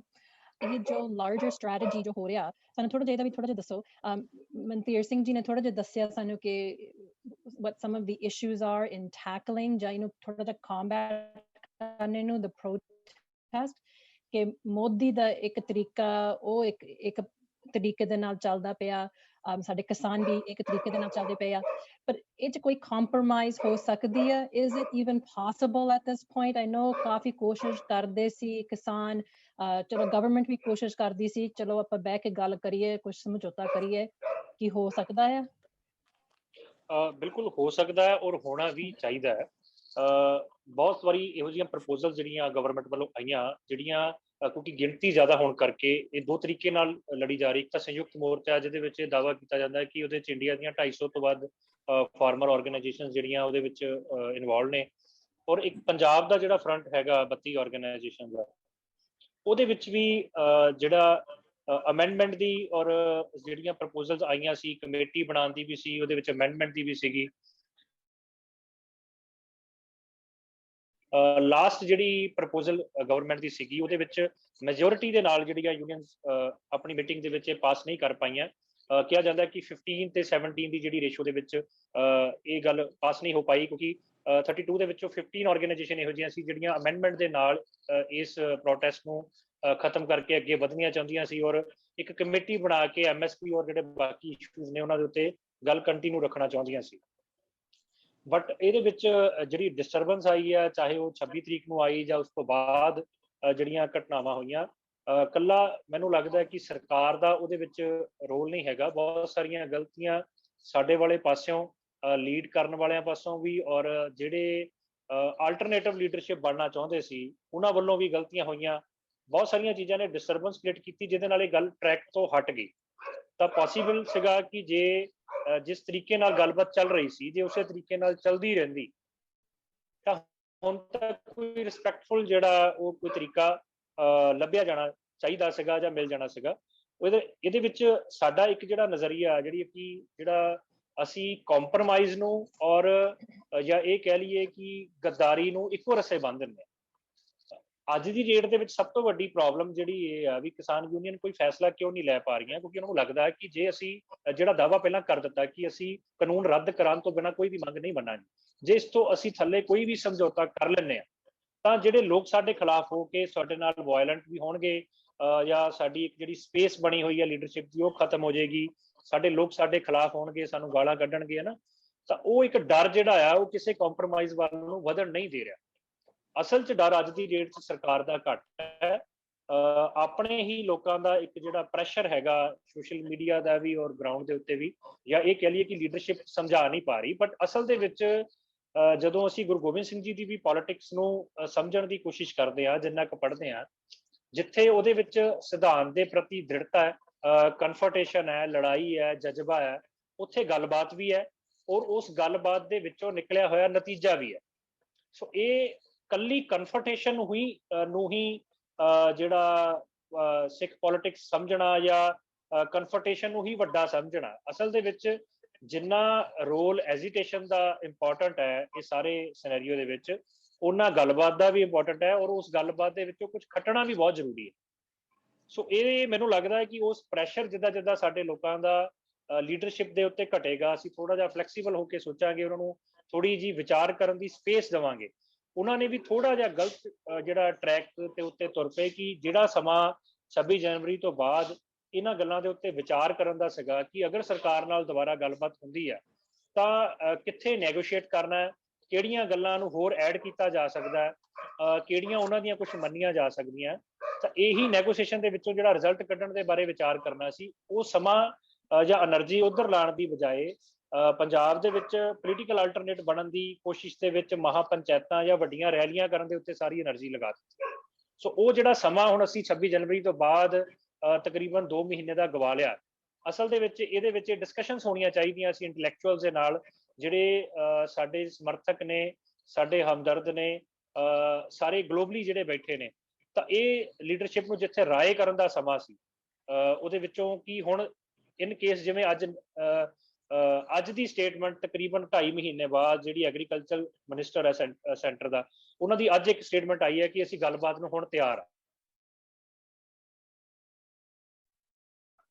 ਤਾਂ ਉਹ 2 ਮਹੀਨੇ ਦੇ ਵਿੱਚ ਜੇ ਕੋਈ ਚਰਨਿੰਗ ਪ੍ਰੋਸੈਸ ਚੱਲਿਆ ਹੁੰਦਾ ਵਿਚਾਰਾਂ ਦਾ, ਜਿਹਦੇ ਵਿੱਚੋਂ ਅਸੀਂ ਕੁਝ ਕੱਢ ਪਾਉਂਦੇ ਕਿ ਨਵੀਂ ਜਿਹੜੀ ਜੇ 11 ਵਾਰ ਮੀਟਿੰਗ ਦੇ ਵਿੱਚ ਕੋਈ ਗੱਲ ਨਹੀਂ ਬਣ ਸਕੀ, ਹੁਣ ਜਿਹੜੀ ਮੀਟਿੰਗ ਹੋਊਗੀ ਉਹਦੇ ਵਿੱਚੋਂ ਰਿਜ਼ਲਟ ਕੀ ਕੱਢਣਾ, ਕਿਵੇਂ ਨੈਗੋਸ਼ੀਏਟ ਕਰਨਾ, ਜਾਂ ਉੱਥੇ ਹੀ ਅੜੇ ਰਹਿਣਾ ਜਿੱਥੇ 2 ਮਹੀਨੇ ਪਹਿਲਾਂ ਸੀਗੇ। ਤਾਂ ਮੈਨੂੰ ਲੱਗਦਾ ਹੈ ਕਿ ਸਾਨੂੰ ਲੋਕਾਂ ਨੂੰ ਵੀ ਥੋੜਾ ਨਜ਼ਰੀਆ ਬਦਲਣ ਦੀ ਲੋੜ ਹੈ। ਗੱਲਬਾਤ ਦੇ ਵਿੱਚੋਂ ਕੱਢਿਆ ਹੋਇਆ ਚੰਗਾ ਨਤੀਜਾ ਗੱਦਾਰੀ ਨਹੀਂ ਹੁੰਦਾ। ਤਾਂ ਉਹ ਇੱਕ ਥੋੜੀ ਜਿਹੀ ਸਪੇਸ ਸਾਨੂੰ ਲੀਡਰਸ਼ਿਪ ਨੂੰ ਦੇਣੀ ਪਏਗੀ ਤਾਂ ਕਿ ਉਹ ਕੁਝ ਕੱਢ ਸਕਣ। ਨਾ ਤਾਂ ਇਹ ਪੰਜਾਬ ਦਾ ਤੇ ਲੋਕਾਂ ਦਾ, ਨਾ ਕਿਸਾਨਾਂ ਦਾ, ਨਾ ਸਿੱਖਾਂ ਦਾ ਇਹ ਪਹਿਲਾ ਜਿਹੜਾ ਅੰਦੋਲਨ ਹੈ, ਨਾ ਆਖਰੀ ਹੈ। ਸੋ ਇਹਦੇ ਵਿੱਚ ਸਰਕਾਰ ਦਾ ਰਵੱਈਆ ਜਿਹੜਾ ਇਸ ਵਾਰ ਖਾਸ ਕਰਕੇ ਕਿਸਾਨਾਂ ਦੇ ਪ੍ਰਤੀ ਤੇ ਸਿੱਖਾਂ ਦੇ ਪ੍ਰਤੀ ਹੈ, ਉਹ ਸਾਰੀਆਂ ਚੀਜ਼ਾਂ ਨੂੰ ਧਿਆਨ 'ਚ ਰੱਖ ਕੇ ਉਹਦਾ ਫਿਊਚਰ ਦੀ ਸਾਡੀ ਪੋਲਿਟਿਕਸ ਤੇ ਕੀ ਅਸਰ ਪੈਣਾ, ਸਾਡੀ ਕਮਿਊਨਿਟੀ ਦੇ ਉੱਤੇ ਉਹਦਾ ਕੀ ਅਸਰ ਪੈਣਾ, ਔਰ ਇਸ ਤੋਂ ਬਾਅਦ ਜੇ ਅਸੀਂ ਸਿਰਫ ਇੱਕ ਕਨਫਰਟੇਸ਼ਨ ਦਾ ਰਾਹ ਹੀ ਫੜ ਲੈਂਦੇ ਹਾਂ ਜਾਂ ਕੋਈ ਇਹੋ ਜਿਹਾ ਰਸਤਾ ਫੜ ਲੈਂਦੇ ਹਾਂ ਜਿਹਦਾ ਕੋਈ ਅੰਤ ਹੀ ਨਾ ਹੋਵੇ, ਜਿਹਦਾ ਕੋਈ ਗੱਲਬਾਤ ਰਾਹੀਂ ਨਤੀਜਾ ਹੀ ਨਾ ਨਿਕਲ ਸਕਦਾ ਹੋਵੇ, ਉਸ ਤੋਂ ਬਾਅਦ ਜਿਹੜੇ ਨੁਕਸਾਨ ਹੋਣੇ ਨੇ ਐਜ਼ ਅ ਕਮਿਊਨਿਟੀ ਸਿੱਖਾਂ ਦੇ, ਉਹ ਸਾਰੀਆਂ ਚੀਜ਼ਾਂ ਨੂੰ ਵਿਚਾਰਨ ਦੀ ਲੋੜ ਹੈ। ਔਰ ਇਹ ਕਨਫਰਟੇਸ਼ਨ ਅਸੀਂ ਕਿਉਂ ਲੈਣੀ ਹੈ ਔਰ ਇਹਦੇ ਪਿੱਛੇ ਜਿਹੜੇ ਇਹ ਤੋਂ ਹੋਣ ਵਾਲੇ ਨੁਕਸਾਨ ਕੀ ਨੇ, ਇਹ ਤੋਂ ਹੋਣ ਵਾਲੇ ਫਾਇਦੇ ਕੀ ਨੇ, ਇਹਨਾਂ ਬਾਰੇ ਚਰਚਾ ਹੋਣੀ ਚਾਹੀਦੀ ਹੈ, ਨਾ ਕਿ ਹੁਣ ਸ਼ਕਤੀ ਪ੍ਰਦਰਸ਼ਨ ਜਾਂ ਰੈਲੀਆਂ ਜਿਹੜੀਆਂ ਹੋਰ ਹੋਣੀਆਂ ਚਾਹੀਦੀਆਂ। ਮਨਤੀਰ ਸਿੰਘ ਜੀ, ਜੋ ਸਾਡਾ ਜਨਰੇਸ਼ਨ ਹੈ, ਸਾਨੂੰ ਚੇਤਾ ਕਿ 1984 ਚ ਕੀ ਹੋਇਆ, ਜੋ ਮੇਬੀ ਜਿਹੜੇ ਅੱਜ ਕੱਲ ਦੇ ਬੱਚੇ ਜਾਂ ਅੱਜ ਕੱਲ ਦੇ ਨੌਜਵਾਨ, ਉਹਨਾਂ ਨੂੰ 84 ਦਾ ਇੰਨਾ ਜ਼ਿਆਦਾ ਲਿੰਕ ਨਹੀਂ ਹੈਗਾ ਕਿਉਂਕਿ they grew up decades later. ਤੁਸੀਂ ਪਹਿਲਾਂ ਵੀ ਕਹਿੰਦੇ ਸੀ ਕਿ 1972 ਜਿਹੜੇ wheat prices ਕਿ ਸ਼ਾਇਦ ਅਸੀਂ ਉੱਥੋਂ ਸ਼ੁਰੂ ਕਰਕੇ ਦੇਖ ਸਕਦੇ ਹਾਂ ਕਿ ਇਹ ਜੋ grievances, ਜੋ issues ਹੋ ਰਹੇ ਆ farmer ਦੇ, ਕਿ we can use that as a starting point. But if we fast forward a little bit, ਅਸੀਂ ਜੋ 84 ਚ ਥੋੜਾ ਜਿਹਾ ਦੇਖ ਕੇ ਕਿ ਤੁਸੀਂ ਕੋਈ ਇੱਕ ਲਿੰਕ ਬਣਾ ਸਕਦੇ ਹੋ ਕਿ ਹਾਂ ਜੋ ਜੂਨ ਤੇ ਨਵੰਬਰ ਚ ਹੋਇਆ ਤੇ ਜੋ ਅੱਜ ਹੁਣ 2020 ਚ ਹੋ ਰਿਹਾ, ਕਿ is it too much to make that link or is it right? ਨਹੀਂ, ਇਹ ਤਾਂ ਲਿੰਕ ਹੀ ਹੁਣ 2020 ਨਾਲ ਆ ਕੇ ਪੂਰਾ ਹੋਇਆ ਨਾ 84 ਦਾ। ਦੱਸੋ ਜੀ। ਜਿਹੜੀ ਇੱਕ ਇੱਕ ਚੀਜ਼ ਆਪਾਂ ਨੂੰ ਸਦਾ ਸਮਝ ਕੇ ਰੱਖਣੀ ਚਾਹੀਦੀ ਕਿ ਜਦੋਂ ਸਿੱਖਾਂ ਦੀ ਵਾਰੀ ਆਉਂਦੀ ਸਿੱਖਾਂ ਦੇ ਨਾਲ ਸਟੇਟ ਨਾਰਮਲ ਹਾਲਾਤ ਦੇ ਵਿੱਚ ਵੀ ਜੋ ਬਿਹੇਵ ਕਰ ਰਹੀ ਹੁੰਦੀ ਹੈ ਨਾ ਉਹਦਾ ਮਤਲਬ ਨਹੀਂ ਸਿੱਖਾਂ ਦੀ ਹੈ। ਉਹਦੇ ਲਈ ਇੱਕ ਬੇਸਿਕ ਹੈਗੀ ਆ, ਇੱਕ ਇੰਡੀਅਨ ਜਿਹੜੀ ਸਟੇਟ ਹੈਗੀ ਆ, ਇੰਡੀਅਨ ਸਟੇਟ ਦੇ ਬਾਰੇ ਆਪਾਂ ਨੂੰ ਸਮਝ ਚਾਹੀਦੀ ਹੈ। ਇੰਡੀਅਨ ਸਟੇਟ ਦੇ 3-4 ਲੇਅਰ ਨੇ। ਇੱਕ ਲੇਅਰ ਹੈਗੀ ਹੈ ਕਿ ਇਹ ਵਿਪਰ ਸੰਸਕਾਰ ਦੇ ਆਧਾਰਿਤ ਗਵਰਨਮੈਂਟ ਹੈ, ਬ੍ਰਹਮਨਿਕਲ ਸਟੇਟ ਹੈ। ਦੂਜੀ ਇਹ ਹੈ ਕਿ ਇਹਦਾ ਦੂਜੀ ਲੇਅਰ ਹੈ ਕਿ ਇਹ ਕੈਪੀਟਲਿਸਟ ਹੈ। ਤੀਜੀ ਇਹ ਹੈਗੀ ਹੈ ਕਿ ਇਹ ਬਹੁਤ ਜ਼ਿਆਦਾ ਅਥਾਰੀਟੇਰੀਅਨ ਗਵਰਨਮੈਂਟ ਹੈ, ਜਿਹੜੀ ਮੋਦੀ ਦੇ ਆਉਣ ਦੇ ਨਾਲ ਹੋਰ ਜ਼ਿਆਦਾ ਹੋ ਗਈ ਹੈ। ਪਹਿਲਾਂ ਵੀ ਇਹਦਾ ਜਿਹੜਾ ਬੇਸਿਕ ਕਰੈਕਟਰ ਸੀਗਾ ਅਥਾਰੀਟੇਰੀਅਨ ਗਵਰਨਮੈਂਟ ਦਾ ਹੀ ਸੀਗਾ। ਜਿਹੜੀ ਨਾਂ ਦੀ ਇਹ ਫੈਡਰਲ ਸਟੇਟ ਆ, ਬਿਲਕੁਲ ਟੋਟਲ ਇਹ ਮਤਲਬ ਸੈਂਟਰ ਤੋਂ ਹੀ ਸਾਰੀ ਰੂਲ ਹੁੰਦੀ ਹੈ। ਤੋ ਇਹ ਜਿਹੜੀਆਂ ਇਹਦੀਆਂ ਲੇਅਰਸ ਹੈਗੀਆਂ, ਚਾਹੇ ਇਹਨਾਂ ਦਾ ਜੇ ਕੈਪੀਟਲਿਜ਼ਮ ਦਾ ਇੰਡੀਆ ਦੇ ਜਿਹੜਾ ਇੱਕ ਨੈਸ਼ਨਲਿਜ਼ਮ ਦੀ ਲੇਅਰ ਹੈ ਵੀ ਇੰਡੀਆ ਸਾਰੀ ਜਗ੍ਹਾ ਆਪਦਾ ਜਿਹੜਾ ਹਿੰਦੂ ਬੇਸ ਵਾਲਾ ਨੈਸ਼ਨਲਿਜ਼ਮ ਲਾਗੂ ਕਰਨਾ ਚਾਹੁੰਦਾ, ਚਾਹੇ ਇੰਡੀਆ ਦੀ ਹਿੰਦੂ ਨੈਸ਼ਨਲਿਜ਼ਮ ਦੀ ਪਾਲਿਸੀ ਆ, ਚਾਹੇ ਵਿਪਰ ਸੰਸਕਾਰ ਹੈ, ਚਾਹੇ ਕੈਪੀਟਲਿਜ਼ਮ ਹੈ, ਚਾਹੇ ਇਹਨਾਂ ਦੀ ਜਿਹੜੀ ਅਥਾਰੀਟੇਰੀਅਨ ਰਜੀਮ ਹੈ, ਇਹ ਸਾਰੀ ਦਾ ਜੇ ਕਿਸੇ ਨੇ ਵਿਰੋਧ ਕਰਨਾ ਤਾਂ ਉਹ ਸਿੱਖ ਫਿਲਾਸਫੀ ਦੇ ਵਿੱਚ ਪਿਆ ਕਿ ਵਿਪਰ ਸੰਸਕਾਰ ਦੇ ਨਾਲ ਸਿੱਖਾਂ ਦਾ ਵਿਰੋਧ ਹੈ, ਕੈਪੀਟਲਿਜ਼ਮ ਦੇ ਨਾਲ ਸਿੱਖਾਂ ਦਾ ਵਿਰੋਧ ਹੈ, ਇੱਕੋ ਬਣ ਗਈ ਸਾਰਿਆਂ ਨੂੰ ਇੱਕੋ ਤਰ੍ਹਾਂ ਦੇ ਕਰ ਦਿਓ, ਉਸ ਤਰੀਕੇ ਦੀ ਨੈਸ਼ਨਲਿਜ਼ਮ ਦੇ ਨਾਲ ਸਿੱਖਾਂ ਦਾ ਜਿਹੜਾ ਉਹ ਵਿਰੋਧ ਹੈ। ਤੇ ਇਸ ਤਰੀਕੇ ਦੀ ਪੋਲਿਟਿਕਸ ਦੇ ਨਾਲ ਕਿ ਮਤਲਬ ਇੱਕ ਬੰਦੇ ਕੋਲ ਹੀ ਸਾਰੇ ਹੱਕ ਹੋਣ, ਇਹਦੇ ਨਾਲ ਵੀ ਸਿੱਖਾਂ ਦਾ ਵਿਰੋਧ ਹੈ। ਤੋ ਇਹ ਇੰਡੀਅਨ ਸਟੇਟ ਜਿਹੜੀ ਡੀਪ ਸਟੇਟ ਹੈ ਉਹਦੀ ਪੋਲੀਟੀਕਲ ਲੀਡਰਸ਼ਿਪ ਤੇ ਉਹਦੀ ਜਿਹੜੀ ਟੌਪ ਬਿਊਰੋਕ੍ਰੇਸੀ, ਉਹਨਾਂ ਨੂੰ ਪਤਾ ਕਿ ਅਲਟੀਮੇਟਲੀ ਇਹ ਜਿਹੜੀਆਂ ਬੇਸਿਕ ਫਾਊਂਡੇਸ਼ਨ ਹੈ ਇੰਡੀਅਨ ਸਟੇਟ ਦੀਆਂ, ਇਹਨਾਂ ਨੂੰ ਬਾਈ ਆਈਡੀਆ ਤੇ ਹਿਸਟੋਰੀਕਲੀ ਜਿਸ ਕਿਸੇ ਨੇ ਚੈਲੰਜ ਕੀਤਾ ਇਸ ਸਾਰੇ ਆਈਡੀਆ ਨੂੰ ਸਿੱਖਾਂ ਨੇ ਕੀਤਾ। ਚਾਹੇ ਆਪਾਂ ਮੁਗਲ ਇੰਪਾਇਰ ਦੀ ਗੱਲ ਕਰ ਲਈਏ, ਚਾਹੇ ਬ੍ਰਿਟਿਸ਼ ਇੰਪਾਇਰ ਦੀ, ਸਿੱਖਾਂ ਨੇ ਇਸੇ ਕਰਕੇ ਉਹਨਾਂ ਨੂੰ ਚੈਲੰਜ ਕੀਤਾ ਕਿ ਇਹੀ ਗੁਣ ਔਗਣ ਜਿਹੜੇ ਇੰਡੀਅਨ ਸਟੇਟ ਦੇ ਵਿੱਚ ਹੈਗੇ ਇਹੀ ਉਹਨਾਂ 'ਚ ਸੀਗੇ। ਤੇ ਇੰਡੀਅਨ ਗਵਰਨਮੈਂਟ ਨੂੰ ਪਤਾ ਹੈ ਕਿ ਸਿੱਖਾਂ ਨੇ ਹੀ ਸਾਨੂੰ ਚੈਲੰਜ ਕਰਨਾ। ਤੇ ਇੱਕ ਇੰਡੀਆ ਨੂੰ ਇਹ ਗੱਲ, ਇੰਡੀਆ ਦਾ ਜਿਹੜਾ ਵਿਪਰ ਸੰਸਕਾਰੀ ਲੋਕ ਹੈ, ਇੰਡੀਆ ਦੇ ਜਿਹੜੇ ਬ੍ਰਹਮਨਿਕਲ ਮਾਈਂਡ ਸੈਟਅਪ ਵਾਲੇ ਲੋਕ ਹੈ, ਉਹਨਾਂ ਨੂੰ ਪਤਾ ਹੈ ਕਿ ਜਿਹੜਾ ਇੰਡੀਆ ਦੇ ਵਿੱਚ 7-8% ਹੈਗੇ ਲੋਕ ਜਿਹੜੇ ਸਵਰਨ ਜਾਤੀ ਵਾਲੇ, ਬਾਕੀ ਜਿਹੜੇ ਆਮ ਲੋਕ ਹੈਗੇ ਉਹਨਾਂ 'ਚ ਐਕਸਪਲੋਇਟੇਸ਼ਨ ਸਦੀਆਂ ਤੋਂ ਹੋ ਰਹੀ ਹੈ ਬਹੁਤ ਜ਼ਿਆਦਾ। ਤੇ ਉਹ ਸਾਰੀ ਜਿਹੜੇ ਆਮ ਲੋਕ ਹੈ ਜਿਨ੍ਹਾਂ ਦੀ ਐਕਸਪਲੋਇਟੇਸ਼ਨ ਹੋ ਰਹੀ ਆ, ਉਹਨਾਂ ਨੂੰ ਇਸ ਐਕਸਪਲੋਇਟੇਸ਼ਨ ਤੋਂ ਬਾਹਰ ਕੱਢਣ ਲਈ ਸਿੱਖਾਂ ਨੇ ਹੀ ਲੀਡਰ ਬਣਨਾ। ਸਿੱਖਾਂ ਦੀ ਲੀਡਰਸ਼ਿਪ ਦੇ ਵਿੱਚ ਹੀ ਉਹਨਾਂ ਦੀ ਆਜ਼ਾਦੀ, ਉਹਨਾਂ ਦੀ ਇਕੁਐਲਿਟੀ ਪਈ ਆ, ਉਹਨਾਂ ਦੀ ਜਿਹੜੀ ਸਾਂਝੀਵਾਲਤਾ, ਉਹਨਾਂ ਦੀ ਬ੍ਰਦਰਹੁੱਡ ਸਿੱਖਾਂ ਦੀ ਅਗਵਾਈ 'ਚ ਪਈ ਆ। ਤੇ ਇਸ ਕਰਕੇ ਉਹ ਲਗਾਤਾਰ ਸਿੱਖਾਂ ਨੂੰ ਪੋਲੀਟੀਕਲੀ, ਇਕਨੋਮਿਕਲੀ, ਹਰੇਕ ਤਰੀਕੇ ਦੇ ਨਾਲ, ਸੋਸ਼ਲੀ, ਕਲਚਰ ਦੇ ਤੌਰ ਦੇ ਉੱਤੇ ਸਿੱਖਾਂ ਤੇ ਹਮਲਾ ਹੀ ਰੱਖਦੇ ਲਗਾਤਾਰ। 84 ਦੀ ਵੀ ਇਹ ਕੜੀ ਸੀਗੀ। ਉਸ ਵਕਤ ਸੰਤਾਂ ਨੇ ਬਹੁਤ ਜ਼ਿਆਦਾ ਸਿੱਖਾਂ ਨੂੰ ਚੇਤਨ ਕਰ ਦਿੱਤਾ ਸੀਗਾ। ਉਸ ਵਕਤ ਉਹਨਾਂ ਨੂੰ ਫਿਜ਼ੀਕਲ ਅਟੈਕ ਕਰਨਾ ਪਿਆ, ਹਨਾ। ਹੁਣ ਤੁਸੀਂ ਦੇਖੋ ਕਿ ਉਹ 2020 ਦੇ ਵਿੱਚ ਇਸ ਐਜੀਟੇਸ਼ਨ ਨੇ ਆ ਕੇ ਸ਼ੋਅ ਕਰ ਦਿੱਤਾ ਕਿ ਇੰਡੀਆ ਦੇ ਜਿੰਨੇ ਵੀ ਸਾਰੇ ਵੀਕਰ ਸੈਕਸ਼ਨ ਹੈਗੇ ਆ, ਉਹਨਾਂ ਨੂੰ ਜੇ ਤੋਂ ਪ੍ਰੋਟੈਕਸ਼ਨ ਮਿਲਣੀ ਆ ਤਾਂ ਸਿੱਖਾਂ ਤੋਂ ਮਿਲਣੀ ਆ, ਸਿੱਖਾਂ ਦੀ ਲੀਡਰਸ਼ਿਪ ਤੋਂ ਮਿਲਣੀ। ਇਸੇ ਗੱਲ ਤੋਂ ਸਟੇਟ ਡਰਦੀ ਸੀਗੀ। ਤੇ ਇਸ ਗੱਲ ਨੇ, ਇਸ ਐਜੀਟੇਸ਼ਨ ਨੇ ਉਹ ਕੈਪੇਬਿਲਿਟੀ ਸਿੱਖਾਂ ਦੀ ਦੁਆਰਾ ਸ਼ੋਅ ਕਰ ਦਿੱਤੀ ਆ ਕਿ ਜੇ ਸਿੱਖ ਬਾਕੀ ਸਾਰੇ ਇੰਡੀਆ ਦੇ ਲੋਕਾਂ ਦੇ ਲਈ ਮੁਗਲ ਜਾਂ ਅਫਗਾਨ ਅੰਪਾਇਰ ਦੇ ਖਿਲਾਫ ਲੜ ਸਕਦੇ ਆ। ਕਿਉਂਕਿ 18th ਸੈਂਚੁਰੀ ਦੇ ਵਿੱਚ ਵੀ ਸਿੱਖ 7% ਸੀਗੇ ਸਿਰਫ, ਉਹ ਪੂਰੇ ਪੰਜਾਬ ਦੀ ਟੋਟਲ ਕਮਿਊਨਿਟੀ ਦੇ ਲਈ ਲੜੇ।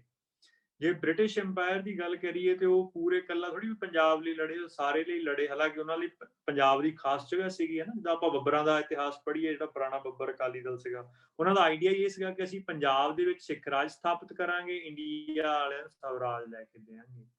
ਤਾਂ ਉਹ ਕਪੈਸਿਟੀ ਸਿੱਖਾਂ ਨੇ ਦੁਬਾਰਾ ਸਾਬਿਤ ਕੀਤੀ ਹੈ। ਤੋ ਇਸੇ ਗੱਲ ਤੋਂ ਸਿੱਖ ਇੰਡੀਅਨ ਸਟੇਟ ਪੰਜਾਬੀ ਸੂਬੇ ਵੇਲੇ ਡਰਦੀ ਸੀਗੀ 1955 ਦੇ ਵਿੱਚ। ਉਸੇ ਗੱਲ ਤੋਂ ਉਹ 78 ਚ ਡਰਦੀ ਸੀਗੀ, ਉਸੇ ਗੱਲ ਤੋਂ ਉਹ 75 ਵੇਲੇ ਐਮਰਜੈਂਸੀ ਚ ਡਰਦੀ ਸੀਗੀ, ਉਸੇ ਗੱਲ 'ਚ 84 ਵੇਲੇ ਡਰਦੀ ਸੀਗੀ, ਉਹ ਤੋਂ ਹੀ ਹੁਣ ਡਰਦੀ ਉਹ। ਤੇ ਉਹ ਸਿੱਖਾਂ ਦੇ ਆਈਡੀਏ ਦੇ ਵਿੱਚ ਜਿਹੜੀ ਗੁਰਮਤ ਦੇ ਵਿੱਚ ਆਈਡੀਆ ਪਿਆ, ਉਸ ਆਈਡੀਏ ਤੋਂ ਡਰਦੀ ਆ ਕਿ ਸਿੱਖਾਂ ਨੇ ਉਸ ਜੋ ਗੁਰੂ ਮਹਾਰਾਜ ਉੱਤੇ ਤੇ ਫਰਜ਼ ਲਾਇਆ, ਉਹਦੇ ਚੱਲਦੇ ਹੋਏ ਇਹ ਜਿਹੜੀ ਟੈਰੈਂਟ ਸਟੇਟ ਇਹ ਰਹਿਣ ਨਹੀਂ ਦੇਣੀ। ਜਾਂ ਇਹ ਸਟੇਟ ਆਪਣੇ ਆਪ ਨੂੰ ਠੀਕ ਕਰੂਗੀ, ਸਰਬੱਤ ਦੇ ਭਲੇ ਦੇ ਲਈ ਕਾਰਜ ਕਰੂਗੀ ਤੇ ਖਾਲਸਾ ਇੱਥੇ ਸੁਤੰਤਰ ਵਿਚਰੂਗਾ, ਨਹੀਂ ਅਦਰਵਾਈਜ਼ ਇਹ state as it is exist ਨਹੀਂ ਕਰ ਸਕਦੀ। ਇਸੇ ਗੱਲ ਤੋਂ ਹੁਣ ਡਰ ਰਹੇ, ਇਸੇ ਤੋਂ ਪਹਿਲਾਂ ਡਰਦੇ। ਸਾਡਾ ਹੁਣ ਟਾਈਮ ਥੋੜਾ ਹੀ ਰਹਿ ਗਿਆ।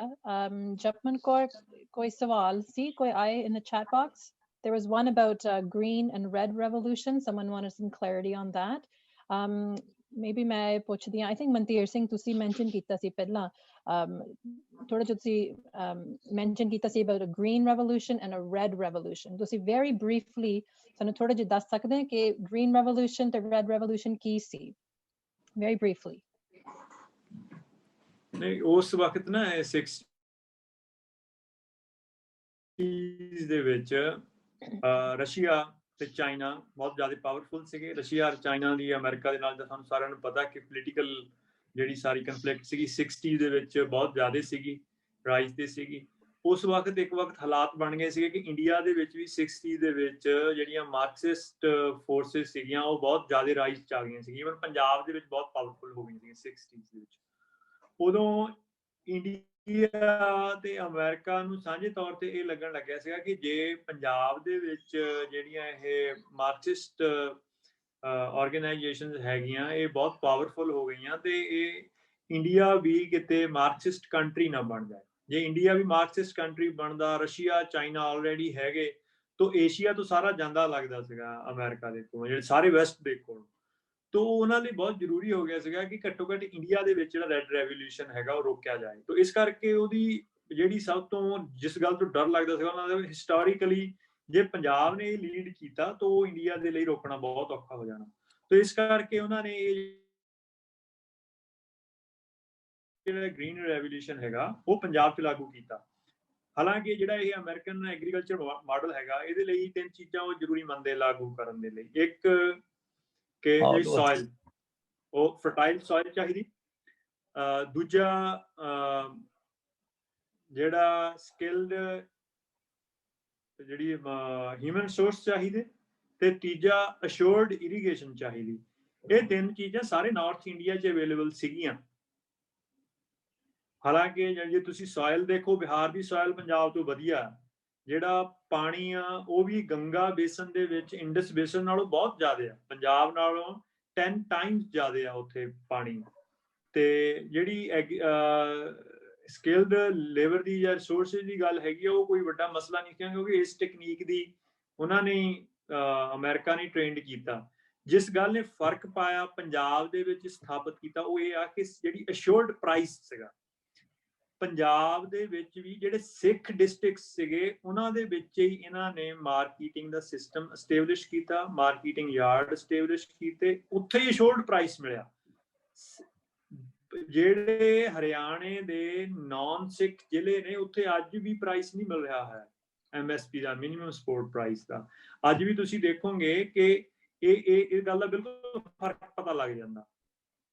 ਤੋ ਉਹਦੇ ਵਿੱਚ ਉਹਨਾਂ ਨੇ ਸੀਗਾ ਕਿ ਇਹ ਜਿਹੜੀ ਸਿੱਖ ਹਿੱਸਾ ਆ ਇਹਦੇ ਵਿੱਚੋਂ ਕਿਉਂਕਿ ਬੰਦੇ ਕਲਚਰ ਦੇ ਤੌਰ ਤੇ ਹਿਸਟਰੀ ਦੇ ਤੌਰ ਦੇ ਉੱਤੇ ਇਹ ਇਹਨਾਂ ਦੀ ਫਾਈਟਿੰਗ ਦੀ ਟ੍ਰੈਡੀਸ਼ਨ ਹੈ। ਤੇ ਜੇ ਇਹਨਾਂ ਦਾ ਪੋਲੀਟੀਕਲ ਆਈਡੀਆ ਮਾਰਕਸਿਜ਼ਮ ਹੋ ਗਿਆ ਤਾਂ ਇੰਡੀਆ ਲਈ ਬੜੀ ਸਮੱਸਿਆ ਖੜ ਜਾਣੀਆਂ। ਔਰ ਇਸ ਖਿੱਤੇ ਦੇ ਵਿੱਚ ਜੇ ਆ ਗਿਆ ਤੇ ਉਹਦੇ ਆਲਰੇਡੀ ਇਸ ਆਉਣ ਦੇ ਨਾਲ ਅਮਰੀਕਾ ਨੂੰ ਇਹਦੇ ਤੇ ਇਫੈਕਟ ਪੈਂਦੇ ਸੀਗੇ। ਤੇ ਇਸ ਕਰਕੇ ਉਦੋਂ ਫਿਰ ਅਮਰੀਕਾ ਨੇ ਇੰਡੀਆ ਨੂੰ ਬੀਜ ਦਿੱਤੇ, ਇੰਪਲੀਮੈਂਟਸ ਦਿੱਤੇ, ਉਹਨਾਂ ਦੀ ਟੈਕਨੋਲੋਜੀ ਦਿੱਤੀ, ਟ੍ਰੇਨਿੰਗ ਦਿੱਤੀ, ਮਤਲਬ ਪੂਰੀ ਤਰ੍ਹਾਂ ਨਾਲ ਲੱਗ ਕੇ ਇੱਥੇ ਉਹ ਲਾਗੂ ਕਰਾਇਆ ਉਹ ਮਾਡਲ। ਤੋ ਇਹਦੇ ਤੇ ਹੋਰ ਖੋਜ ਹੋਣ ਦੀ ਲੋੜ ਹੈ। ਵੈਸੇ ਇੱਥੇ ਅਮਰੀਕਾ ਦੇ ਵਿੱਚ ਅਮਰੀਕਾ ਦੀ ਯੂਨੀਵਰਸਿਟੀ ਦੀ ਇੱਕ ਮੈਂ ਸਟੱਡੀ ਪੜ੍ਹੀ ਸੀਗੀ, ਹੈ ਤਾਂ ਥੋੜੀ ਬਰੀਫ ਸੀਗੀ। ਤੇ ਸਦਾ ਹੀ ਪੋਲਿਟਿਕਸ ਦੇ ਐਂਗਲ ਤਾਂ ਸਾਰੇ ਕਾਸੇ ਦੇ ਵਿੱਚ ਹੁੰਦੇ ਹੀ। ਹੁਣ ਕਿਉਂਕਿ ਹੁਣ ਸਮਾਂ ਸਾਡਾ ਬਹੁਤ ਘੱਟ ਹੀ ਰਹਿ ਗਿਆ, ਮੈਂ ਇੱਕ ਫਾਈਨਲ ਤੁਹਾਨੂੰ ਦੋਨਾਂ ਤੋਂ ਪੁੱਛਣਾ ਚਾਹੁੰਦੀ ਹਾਂ ਕਿ what is the ideal future ਤੁਹਾਡੇ ਪਰਸਪੈਕਟਿਵ ਵਿੱਚੋਂ ਤੁਸੀਂ ਦੋਨੇ ਹੁਣ ਔਨ ਦ ਗਰਾਊਂਡ ਵੀ ਆ, ਪੰਜਾਬ ਵਿੱਚ ਵੀ ਆ, ਸੋ what's the ideal future on what can happen? Sukhdev Singh ji, ਤੁਸੀਂ ਪਹਿਲਾਂ ਸ਼ੁਰੂ ਕਰੋ ਪਲੀਜ਼। ਦੇਖੋ, ਜਿਹੜਾ ਤਾਂ ਜੇ ਅਸੀਂ ਇਕੱਲੇ ਇਸ ਪ੍ਰੋਟੈਸਟ ਦੀ ਗੱਲ ਕਰੀਏ ਤਾਂ ਇਹਨੇ ਬਹੁਤ ਕੁਝ ਵੱਡੇ ਬਦਲਾਅ ਲੈ ਕੇ ਆਉਣੇ ਨੇ, ਕੋਈ ਪੱਕਾ ਨਹੀਂ ਕਿਹਾ ਜਾ ਸਕਦਾ, ਪਰ ਜਿਹੜੇ ਇਹਨੇ ਬਦਲਾਅ ਪੈਦਾ ਕੀਤੇ ਨੇ, ਚਾਹੇ ਉਹ ਪੰਜਾਬ ਦੇ ਕਲਚਰ ਦੇ ਉੱਤੇ ਇਹਦਾ ਇੰਪੈਕਟ ਪਿਆ, ਸਾਡੇ ਜਿਹੜਾ ਚੀਜ਼ਾਂ ਨੂੰ ਦੇਖਣ ਦਾ ਨਜ਼ਰੀਆ, ਔਰ ਖਾਸ ਤੌਰ ਤੇ ਜਿਹੜੀ ਇਸ ਖਿੱਤੇ ਦੀ ਇਸ ਜਿਹੜੀ ਪੋਲਿਟਿਕਸ ਦੇ ਉੱਤੇ ਜਿਹੜਾ ਅਸਰ ਪਿਆ, ਇਹਨੇ ਬੜੇ ਵੱਡੇ ਬਦਲਾਅ ਲੈ ਕੇ ਆਉਣੇ ਨੇ। ਔਰ ਜਿਹੜੀ ਚੀਜ਼ ਸਾਡੇ ਨੌਜਵਾਨਾਂ ਦੇ ਲਈ, ਖਾਸ ਕਰਕੇ ਪੰਜਾਬ ਦੇ ਲਈ ਕਹੀ ਜਾਂਦੀ ਹੈ ਕਿ ਇਹ ਇੱਕ ਸਹੀ ਡਾਇਰੈਕਸ਼ਨ 'ਚ ਨਹੀਂ ਜਾ ਰਹੇ ਜਾਂ ਇੱਕ ਦਿਸ਼ਾਹੀਣ ਸਿਸਟਮ ਵੱਲ ਨੂੰ ਵੱਧ ਰਹੇ ਨੇ, ਬਟ ਜਿਹੜੀ એનર્ਜੀ ਹੈ ਉਹਨੂੰ ਕੋਈ ਚੈਨਲਾਈਜ਼ ਨਹੀਂ ਕਰ ਰਿਹਾ, ਇਸ ਕਰਕੇ ਉਹ ਜਾਂ ਤਾਂ ਆਪਸ ਦੇ ਵਿੱਚ ਭਿੜ ਰਹੀ ਹੈ ਜਾਂ ਗਲਤ ਪਾਸੇ ਜਾ ਰਹੀ ਹੈ। ਤਾਂ ਇਹਨੇ, ਸਾਨੂੰ ਲੱਗਦਾ ਕਿ ਇਸ ਅੰਦੋਲਨ ਨੇ ਜਿਹੜੀ ਹੁਣ ਪੀੜ੍ਹੀ ਜਵਾਨ ਹੋਈ ਹੈ ਸਾਡੀ, ਉਹਨੂੰ ਇੱਕ ਡਾਇਰੈਕਸ਼ਨ ਦੇ ਦਿੱਤੀ ਹੈ। ਉਹਦੇ ਅੰਦਰ ਇੱਕ ਆਪਣੀ ਸਟੇਟ ਦੇ ਪ੍ਰਤੀ, ਆਪਣੀ ਕਮਿਊਨਿਟੀ ਦੇ ਪ੍ਰਤੀ, ਆਪਣੇ ਕਲਚਰ ਦੇ ਪ੍ਰਤੀ ਕਮਿਟਮੈਂਟ ਪੈਦਾ ਕੀਤੀ ਹੈ, ਔਰ ਉਹਨੂੰ ਆਪਣੇ ਹੱਕਾਂ ਤੋਂ ਜਾਣੂ ਕਰਾਇਆ। ਔਰ ਜਿਹੜੀ ਚੀਜ਼ ਸ਼ਾਇਦ ਅਸੀਂ ਦੋ ਵੱਡੀਆਂ ਗੱਲਾਂ ਜਿਹੜੀਆਂ ਹੈਗੀਆਂ ਕਿ ਜਿਹੜੀ ਚੀਜ਼ ਅਸੀਂ ਸ਼ਾਇਦ 100 ਸਾਲ ਦੇ ਪ੍ਰਚਾਰ 'ਚ ਨਾ ਕਰ ਪਾਉਂਦੇ, ਇਹ ਜਿਹੜਾ 100 ਕੁ ਦਿਨਾਂ ਦੇ ਵਿੱਚ ਸਾਡੇ ਪਿੰਡਾਂ ਦੇ ਬਜ਼ੁਰਗ ਲੋਕਾਂ ਦਾ ਕਿਰਦਾਰ ਜਿਹੜਾ ਅੱਗੇ ਆਇਆ, ਜਿਹੜਾ ਸਾਰੀ ਦੁਨੀਆ ਨੇ ਦੇਖਿਆ, ਉਹਨਾਂ ਦੀ ਸਾਦਗੀ ਨੂੰ, ਉਹਨਾਂ ਦੀ ਸਪਿਰਿਟ ਨੂੰ, ਉਹਨਾਂ ਦੇ ਲੜਨ ਦੇ ਜਜ਼ਬੇ ਨੂੰ, ਔਰ ਉਹਨਾਂ ਦੀ ਜਿਹੜੀਆਂ ਕਮਿਟਮੈਂਟਸ ਨੇ, ਉਹ ਸਾਰੀਆਂ ਚੀਜ਼ਾਂ ਨੂੰ ਜਿਹੜਾ ਜੋ ਅਸੀਂ ਇਹਦੇ ਵਿੱਚੋਂ ਖੱਟਿਆ, ਔਰ ਖਾਸ ਕਰਕੇ ਸਾਡੀ ਨੌਜਵਾਨੀ ਨੂੰ ਜਿਹੜੀ ਇੱਕ ਦਿਸ਼ਾ ਮਿਲੀ ਹੈ ਆਪਣੇ ਹੱਕਾਂ ਲਈ ਲੜਨ ਲਈ, ਔਰ ਸਾਡੇ ਤੇ ਕੀ ਕੁਝ ਸਾਡੇ ਨਾਲ ਹੋ ਰਿਹਾ ਜਾਂ ਹੋ ਚੁੱਕਿਆ, ਉਹਦੇ ਬਾਰੇ ਇੱਕ ਦੁਬਾਰਾ ਤੋਂ ਇੱਕ ਚਿਣਗ ਉੱਠੀ ਹੈ, ਉਹਦੇ ਬਾਰੇ ਜਾਣਨ ਦੀ ਔਰ ਉਹਦੇ ਪ੍ਰਤੀ ਲੜਨ ਦੀ। ਤਾਂ ਇਹ ਇੱਕ ਬੜੀ ਵੱਡੀ ਪ੍ਰਾਪਤੀ ਹੈ। ਇਹਦੇ ਵਿੱਚੋਂ, ਇਸ ਡਾਇਰੈਕਸ਼ਨ ਦੇ ਵਿੱਚੋਂ ਜੇ ਸਾਡੀ એનર્ਜੀ ਆਰਗੇਨਾਈਜ਼ ਹੋ ਕੇ ਔਰ ਇੱਕ ਚੈਨਲਾਈਜ਼ ਹੋ ਕੇ ਤੁਰੀ ਰਹੀ, ਤਾਂ ਹੋਰ ਪ੍ਰਾਪਤੀਆਂ ਬਹੁਤ ਹੋ ਜਾਣਗੀਆਂ। ਔਰ ਇਸ ਅੰਦੋਲਨ ਦੇ ਅੰਜਾਮ ਦੀ ਗੱਲ ਕਰੀਏ ਤਾਂ ਇਹਦਾ ਇੱਕੋ ਇੱਕ ਜਿਹੜਾ ਹੱਲ ਹੈ ਉਹ ਗੱਲਬਾਤ ਦੇ ਵਿੱਚ ਛੁਪਿਆ ਹੋਇਆ। ਜਿੱਦਾਂ ਜਿੱਦਾਂ ਅਸੀਂ ਇਸ ਅੰਦੋਲਨ ਦੇ ਵਿੱਚ ਆਉਣ ਵਾਲੀਆਂ ਸਮੱਸਿਆਵਾਂ ਨੂੰ ਫੇਸ ਕਰਾਂਗੇ, ਨਾ ਕਿ ਫੇਸਬੁੱਕ ਕਰਾਂਗੇ। ਹੋਇਆ ਕੀ ਹੈ ਕਿ ਸਾਰਾ ਕੁਝ ਪਬਲਿਕ ਡੋਮੇਨ ਦੇ ਵਿੱਚ ਗੱਲਬਾਤ ਹੋ ਰਹੀ ਹੈ, ਔਰ ਜਿਹਦੇ ਨਾਲ ਇਹ ਲੱਗ ਰਿਹਾ ਕਿ ਸਾਰਾ ਕੁਝ ਡਾਊਨਫਾਲ ਵਾਲੇ ਪਾਸੇ ਜਾ ਰਿਹਾ। ਸੋ ਅਸੀਂ ਸਮੱਸਿਆਵਾਂ ਨੂੰ ਫੇਸ ਕਰੀਏ ਔਰ ਆਪਸ ਦੇ ਵਿੱਚ ਸੁਲਝਾ ਕੇ ਸਰਕਾਰ ਦੇ ਨਾਲ ਗੱਲਬਾਤ ਦੇ ਵਿੱਚੋਂ, ਇਹਦੇ ਵਿੱਚੋਂ ਕੋਈ ਨੈਗੋਸ਼ੀਏਟ ਕਰਕੇ ਕੁਝ ਚੰਗਾ ਖੱਟ ਲਈਏ। ਹੁਣ ਉਹ ਡਰ ਨਹੀਂ ਹੈਗਾ ਜਿਹੜਾ ਸਾਨੂੰ ਪਹਿਲਾਂ ਆਪਣੇ ਲੀਡਰਸ ਦੇ ਪ੍ਰਤੀ ਹੁੰਦਾ ਸੀ ਕਿ ਉਹ ਸਰਕਾਰ ਨੂੰ ਲੋਕਾਂ ਕੋਲੋਂ ਡਰਾ ਕੇ ਆਪਣੇ ਲਈ ਕੁਝ ਖੱਟ ਲੈਣਗੇ। ਇਸ ਵਾਰ ਅੰਦੋਲਨ ਦੇ ਵਿੱਚ ਬਹੁਤ ਸਾਰੀ ਟਰਾਂਸਪੇਰੈਂਸੀ ਹੈ, ਔਰ ਕਿਸੇ ਵੀ ਲੀਡਰ ਜਿਹੜਾ ਕੋਈ ਵੀ ਸ਼ਖਸ ਜਿਹੜਾ ਸਰਕਾਰ ਨਾਲ ਗੱਲਬਾਤ ਕਰ ਰਿਹਾ, ਉਹ ਇਸ ਕੈਪੈਸਿਟੀ ਦੇ ਵਿੱਚ ਹੈ ਨਹੀਂਗਾ, ਨਾ ਹੀ ਇਹੋ ਜਿਹੇ ਹਾਲਾਤ ਨੇ ਕਿ ਉਹ ਆਪਣੇ ਲਈ ਕੋਈ ਪਰਸਨਲੀ ਕੋਈ ਕਮਿਟਮੈਂਟ ਲੈ ਕੇ ਇਸ ਅੰਦੋਲਨ ਨੂੰ ਖਤਮ ਕਰਾ ਸਕਦਾ। ਇਹ ਹੁਣ ਲੋਕ ਅੰਦੋਲਨ ਬਣ ਚੁੱਕਾ। ਇਹਦੇ ਲਈ ਲੋਕਾਂ ਲਈ ਕੁਝ ਖੱਟਣਾ ਪੈਣਾ, ਪਰ ਉਹਦੇ ਲਈ ਸਾਨੂੰ ਲੀਡਰਸ਼ਿਪ ਨੂੰ ਵੀ ਥੋੜੀ ਜੀ ਜਿਹੜੀ ਉਹ ਫਲੈਕਸੀਬਲ ਹੋ ਕੇ ਇੱਕ ਸਪੇਸ ਦੇਣੀ ਪਏਗੀ ਸੋਚਣ ਲਈ, ਤਾਂ ਕਿ ਉਹ ਇਸ ਡਰ ਦੇ ਵਿੱਚ ਹੀ ਨਾ ਰਹਿ ਜਾਣ ਔਰ ਕੋਈ ਗੱਲਬਾਤ ਸਿਰੇ ਨਾ ਚੜ ਸਕੇ, ਇਦਾਂ ਨਾ ਹੋਵੇ। ਸੋ ਉਹ ਜਿੱਦਾਂ ਜਿੱਦਾਂ ਅਸੀਂ ਆਪਣੀ ਲੀਡਰਸ਼ਿਪ ਨੂੰ ਸਪੇਸ ਦੇਵਾਂਗੇ ਔਰ ਆਪਸੀ ਜਿਹੜਾ ਇੱਕ ਕਲੇਸ਼ ਹੈ ਔਰ ਹਰ ਰੋਜ਼ ਦਾ ਜਿਹੜਾ ਸੋਸ਼ਲ ਮੀਡੀਆ ਤੇ ਮਿਹਣੋ ਮਿਹਣੀ ਹੋਣਾ ਔਰ ਇੱਕ ਦੂਜੇ ਤੇ ਇਲਜ਼ਾਮਬਾਜ਼ੀ ਲਾਉਣੀ, ਜਦੋਂ ਇਹ ਬੰਦ ਹੋ ਜਾਏਗੀ ਤਾਂ ਮੈਨੂੰ ਲੱਗਦਾ ਕਾਫੀ ਪ੍ਰਾਪਤੀਆਂ ਇਹਦੇ ਵਿੱਚੋਂ ਵੀ ਹੋ ਜਾਣਗੀਆਂ ਔਰ ਅੱਗੇ ਵੀ ਹੋਣਗੀਆਂ। ਮਨਤੀਰ ਸਿੰਘ ਜੀ, ਮੇਰੇ ਖਿਆਲ ਦੇ ਵਿੱਚ ਜਿਹੜਾ ਇਹ ਆਪਾਂ ਗੱਲ ਕਰ ਰਹੇ ਹਾਂ ਨਾ, ਇਹ ਐਗਰੀਕਲਚਰ ਮਾਡਲ ਦੇ ਕਾਨੂੰਨ ਇਹਦਾ ਦਾ ਕੋਈ ਹੱਲ ਨਿਕਲੇਗਾ ਹੀ। ਸਾਰੇ ਇਹਦੇ ਲਈ ਆਸਬੰਦ ਆਪਾਂ ਇੰਨੇ ਲੋਕਾਂ ਨੇ ਇਹਦੇ ਲਈ ਅਰਦਾਸਾਂ ਕੀਤੀਆਂ ਨੇ। ਸੁਖਦੇਵ ਸਿੰਘ ਉਹਨਾਂ ਦੀਆਂ ਗੱਲਾਂ ਨਾਲ ਮੈਂ ਸਾਰੀਆਂ ਨਾਲ ਸਹਿਮਤ ਇਸ ਮਸਲੇ, ਪਰ ਮੈਨੂੰ ਲੱਗਦਾ ਵੀ ਇੱਕ ਥੋੜੀ ਅੱਗੇ ਵਿਚਾਰ ਕਰਨ ਦੀ ਲੋੜ ਹੈ। ਆਪਾਂ ਨੂੰ ਇੱਕ ਐਗਰੀਕਲਚਰ ਨਵਾਂ ਮਾਡਲ ਡਿਵੈਲਪ ਕਰਨ ਦੀ ਲੋੜ ਹੈ, ਜਿਹੜਾ ਸਿੱਖੀ ਅਨੁਸਾਰ ਹੋਏ, ਮਤਲਬ ਨੇਚਰ ਸੈਂਟਰਿਕ ਹੋਏ, ਫਾਰਮਰ ਜਾਂ ਲੇਬਰ ਸੈਂਟਰਿਕ ਹੋਏ, ਪੰਜਾਬ ਸਪੈਸਿਫਿਕ ਹੋਏ। ਤੋ ਉਸ ਤਰੀਕੇ ਦਾ ਇੱਕ ਮਾਡਲ ਦੀ ਡੈਲੀਬਰੇਟ ਕਰਨ ਦੀ ਲੋੜ ਹੈ, ਨਾ ਕਿ ਆਪਾਂ ਕੋਈ ਕਿਸੇ ਵੈਸਟਰਨ ਮਾਡਲ ਮਗਰ ਜਾਈਏ ਨਾ। ਕਿ ਪੰਜਾਬ ਦੀਆਂ ਜਿਹੜੀਆਂ ਐਗਰੋ ਕਲਾਈਮੇਟਿਕ ਸਿਚੁਏਸ਼ਨ ਹੈ, ਸੋਸ਼ੋ ਇਕਨੋਮਿਕ ਸਿਚੁਏਸ਼ਨ ਹੈ, ਜਾਂ ਕਲਚਰਲ ਫੈਕਟਰਸ ਹੈਗੇ ਆ, ਉਹ ਵੱਖਰੇ ਬਾਕੀ ਸੁਸਾਇਟੀਆਂ ਨਾਲੋਂ। ਤਾਂ ਉਹਨਾਂ ਨੂੰ ਸਾਰਾ ਧਿਆਨ ਰੱਖ ਕੇ ਇੱਕ ਨਵੇਂ ਮਾਡਲ ਦੀ ਲੋੜ ਹੈ, ਤੇ ਉਸ ਮਾਡਲ ਨੂੰ ਇੰਪਲੀਮੈਂਟ ਕਰਨ ਦੇ ਲਈ ਜਿਹੜੇ ਪੋਲੀਟੀਕਲ ਰਾਈਟਸ ਚਾਹੀਦੇ ਉਹ ਲੈਣ ਦੀ ਲੋੜ ਹੈ।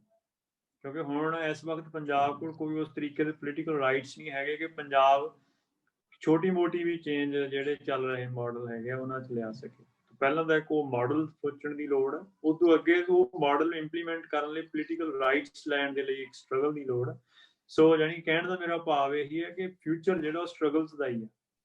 ਸੋ ਉਹਦੇ ਵਿੱਚ ਜਿਸ ਤਰੀਕੇ ਨਾਲ ਸੁਖਦੇਵ ਸਿੰਘ ਉਹਨਾਂ ਨੇ ਕਿਹਾ ਉਹ ਗੱਲ ਦਾ ਮੈਂ ਬਹੁਤ ਹੈਗਾ ਕਿ ਆਪਾਂ ਜਦੋਂ ਸਟਰਗਲ ਲਫ਼ਜ਼ ਆ ਜਾਂਦਾ ਤਾਂ ਉੱਥੇ ਆਪਾਂ ਨੂੰ ਸਿਰਫ ਕਨਫਰੰਟੇਸ਼ਨ ਹੀ ਸੁਝਦੀ ਹੈ। ਕਨਫਰੰਟੇਸ਼ਨ ਦੇ ਨਾਲ ਨੈਗੋਸੀਏਸ਼ਨ ਜਿਹੜੀ ਹੈਗੀ ਹੈ ਉਹ ਵੀ ਆਪਾਂ ਉਹਦਾ ਵੀ ਬੈਲੈਂਸ ਬਣਾ ਕੇ ਚੱਲਣ ਦਾ ਥੋੜਾ ਆਪਾਂ ਤਰੀਕਾਕਾਰ ਸਿੱਖੀਏ।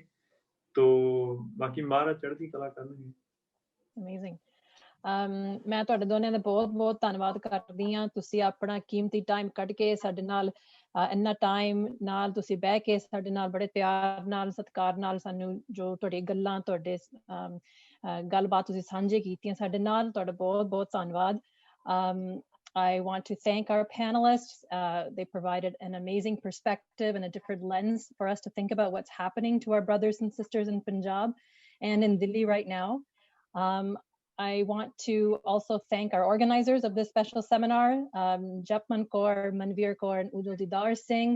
A special thanks to them for organizing this, especially Ujjwal Didar Singh ji for doing this amazing translation as this webinar was going along. I also want to do a plug for a fantastic podcast and YouTube series by the Net Nihang, our very own Sardar Manveer Singh ji of Ohio. He's done an entire episode on the farmers' protest, and he interviewed filmmakers Harpreet Kaur and Manmeet Singh, and you can find it online. It's a really, really good piece, really good interview, and I highly recommend it. And again, thank you to everyone who joined on this call today for making the time to learn and to hear some different perspectives. I hope you've enjoyed this as much as I did. Any last comments or questions, Japman Kaur? Were there anything else that came up? Anji, I will just make a few announcements about what's coming up, but also a huge thank you to you, Rupinder Panji, for moderating this discussion. Once it started, I remember we were talking, cover karunge, but once it started, we were like 30 minutes in, and I felt like time like we should have done like 90 minutes or something. So I mean that's just something to be super thankful for ਕਿ ਸਾਡੇ ਕੋਲ ਸੁਖਦੇਵ ਸਿੰਘ ਵੀਰ ਜੀ, ਭਾਈ ਮਨਤੀਰ ਸਿੰਘ ਜੀ ਵਰਗੇ ਬੁਲਾਰੇ ਸਾਡੇ ਨਾਲ ਅੱਜ ਜੁੜੇ ਹੈਗੇ ਆ ਤੇ ਸਾਡੇ ਨਾਲ ਇੰਨੇ ਵਧੀਆ ਵਿਚਾਰ ਸਾਂਝੇ ਕੀਤੇ ਆ. So much for us to think about, so much for us to reflect on, and definitely we learned a lot as well. So just a huge thank you to all of you and to all of the Sangat that joined us today to tune in for this webinar. So I will just quickly share my screen and just share a poster for what's coming up.